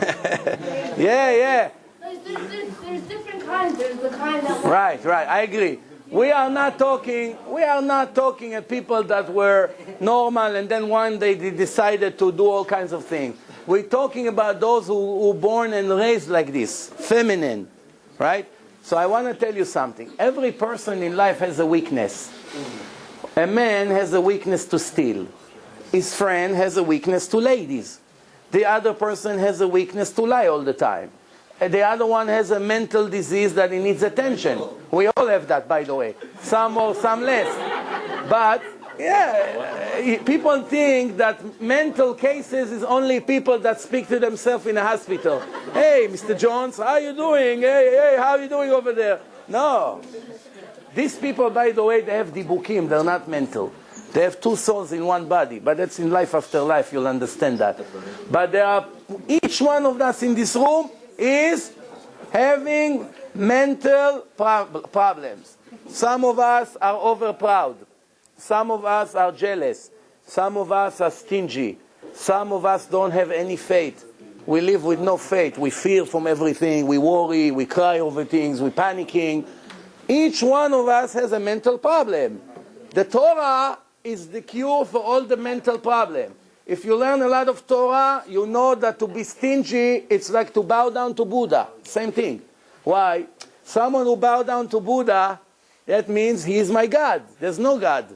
He is my God. This gold that I just made yesterday, now is going to save me. Understand? So if I bow down to him, I really saying, I don't believe in you. If I'm stingy, I'm also saying I don't believe in you. You told me in the Torah to be generous, and I don't believe that you'll give me money for being generous to the poor people. Since I don't believe in you, I want to keep the money for myself. That's a mental problem. You understand? It can be changed. Or anger. Chazal say someone who is an angry wolf is like equal to a Jew that bound down to idols. Oved avodah zara. For years I didn't see. What's the connection? Idols and angry person? One guy walk on the street. Hi, Jojo, how are you? Not good. So why are you so angry? So, because people make me angry. So I told him, you're a fool. If people wouldn't make you angry, how would you be angry? Everyone that is angry, somebody got him angry. It's always the case. People say, I'm not angry. He drives me crazy. Angry without anyone getting you angry, then you're really a mental case. You got the point? I used to go to buy ice cream from this guy in the neighborhood. Once everybody was scared from him to death, all the kids. Because you couldn't even ask him, how are you? It's none of your business, he screamed. How are you? It's none of your business. Once you buy ice cream in Israel, they take newspaper and they wrap it. Accidentally, I wanted to buy banana, I bought vanilla. All of a sudden, I realized it's the wrong one. Can I change it? Because like this. You say, take the money, just run away from his face. Why? Crazy. Man, no belief, no nothing. Each one of us is sick, mentally. The Torah come and said, 100%. If you're jealous with somebody else, that's a sickness. That's a sickness. Why it's a sickness? I have my individual test. And my friend has his individual test. My friend has to give a lot of tzedakah. Because in his previous life he was very stingy and he failed his test. He did not give tzedakah to the Torah and to kiruv for other Jews or to the poor people or to the widows. God reincarnated him with the same test. He has another chance this time to give tzedakah. That's why he gave him millions of dollars. I passed that test in my previous life. I was very generous. I was born with no money. Why? My job is not to be generous. I was already. I passed that. So I don't have a test to give money. So why? I'm coming and jealous with a rich person. Should be the other way around. Why should I be jealous with him? He is in the middle of a test. And almost nobody passed this test. Check the wealthy people. I promise you. Almost none of them give even 1% from their money tzedakah. Supposed to give minimum 10, and if they're millionaires or billionaires, they should give 80% of their money to tzedakah. God gave a person $1 billion. What for? To drive a car from gold? To eat gold? To sleep on a gold bed? What for? Why did God take a Jew and gave him $5 billion? Here. He's 40 years old, he has $5 billion. Why do you think God put him in such a position? To hide the money in all kinds of accounts and one day to die and the United States government will take half of it? Or that his children will buy yachts and smoke drugs and go to clubs? What exactly he gave him the money for? To sponsor the yeshivot, to help the widows, to help the orphans, to open mikveh, and the most important thing, to get all the non-religious Jews closer to Hashem. Many ways to do it. What is this guy did? He took the money and concentrate on the money. What do I mean? I give a guy a car. I tell him, take this car. You have to drive from here to LA. Guys, come on. Come on. You have to drive to LA. You have 1 week of driving, and when you get to LA, you get your reward for the ride. You're moving the car from New York to LA. So the guy drives the car. After 1 mile, he takes it to the car wash. Then another mile, he changed the tires. Another mile, he changed the entire things. He doesn't like the stereo system. He's busy with the car non-stop. Then after a week, I call him, are you there? What do you mean? I'm 5 miles away from you. Why? Come on, what a car is this? I had to change it from A to Z. So I told him, you fool. That wasn't the purpose of the trip, to take care of the car. The purpose of the trip was for you to get there, not to take care of the car. God gives us things. He gives us beds, He gives us cars, He gives us money, He gives us food, He gives us houses, He gives us computer, whatever we have, books, all the things we have, to take it and to use it to make mitzvot that we earn a lot, that He should pay us the endless reward in the world to come. What are we doing? Focusing on what He gives us to make it our own God in our life. We only focus on the tools that He gave us to earn the real reward. Instead of dealing with the reward, we are busy with the tools. You understand? It's like He gave me this computer. I'm supposed to do nice things in the computer, type things, send email, do things. I'm busy with the computer, cleaning it, moving it, putting it on the shelf, hanging it on the wall. That's us. That's us. Some people came to this world. Why God made food? We have to eat to live. So what did we do? We live to eat. You got it? He gave us food, we eat in order for us to live. No, it's not anymore. Today we live to eat. Yeah. Which restaurant we going to go today, Dad? Which restaurant tomorrow? I once went to a dinner with a guy. 5 times he sent the waiter back into the kitchen because the steak was not exactly the way he wanted them. I was trying to hold myself. Then I couldn't. I said, tell me, you crazy? 5 times you send him for this lousy steak, and if it's a little bit more delicious? What's the purpose of life? To be a chimpanzee? But that's another lecture. Any questions? No? I have a question from before that I wasn't able to ask. With the Hassad Zvi, I don't understand why it had him twice in quotes. With who? With the Zvi guy, with the Hassad Zvi, the minister. Zevi. Sometimes it appears few times in codes. Remember, we told the computer to find us only the minimal skip. So if it's appear in 39 and 39, it will find it twice. But if it was 39 and 40, it will not know about the 40. It will only bring up the 39s. Also, are you having any lectures on Shavuot? Lecture on Shavuot, it's in yeshiva or in school. Now we have urgent things to do here, you know. You understand or no? If you want, you call me, I'll give you a lecture on Shavuot. Yeah. Come to Monsey, learn with us all night. Yeah. The incident about the wedding and the hotel supposed collapsing? Yeah. What show is that? Don't remember. We have one more code which I also took it out of the lecture because it's offended a lot of people. Yitzhak Rabin and the murderer Igal Amir. It's in the same page in equal skip with the mutual letter, the Resh. The Resh of Rabin is the Resh of Amir. To show you there's connection between the guys. Thank you very much. Good night. I think the best one so far. Yeah?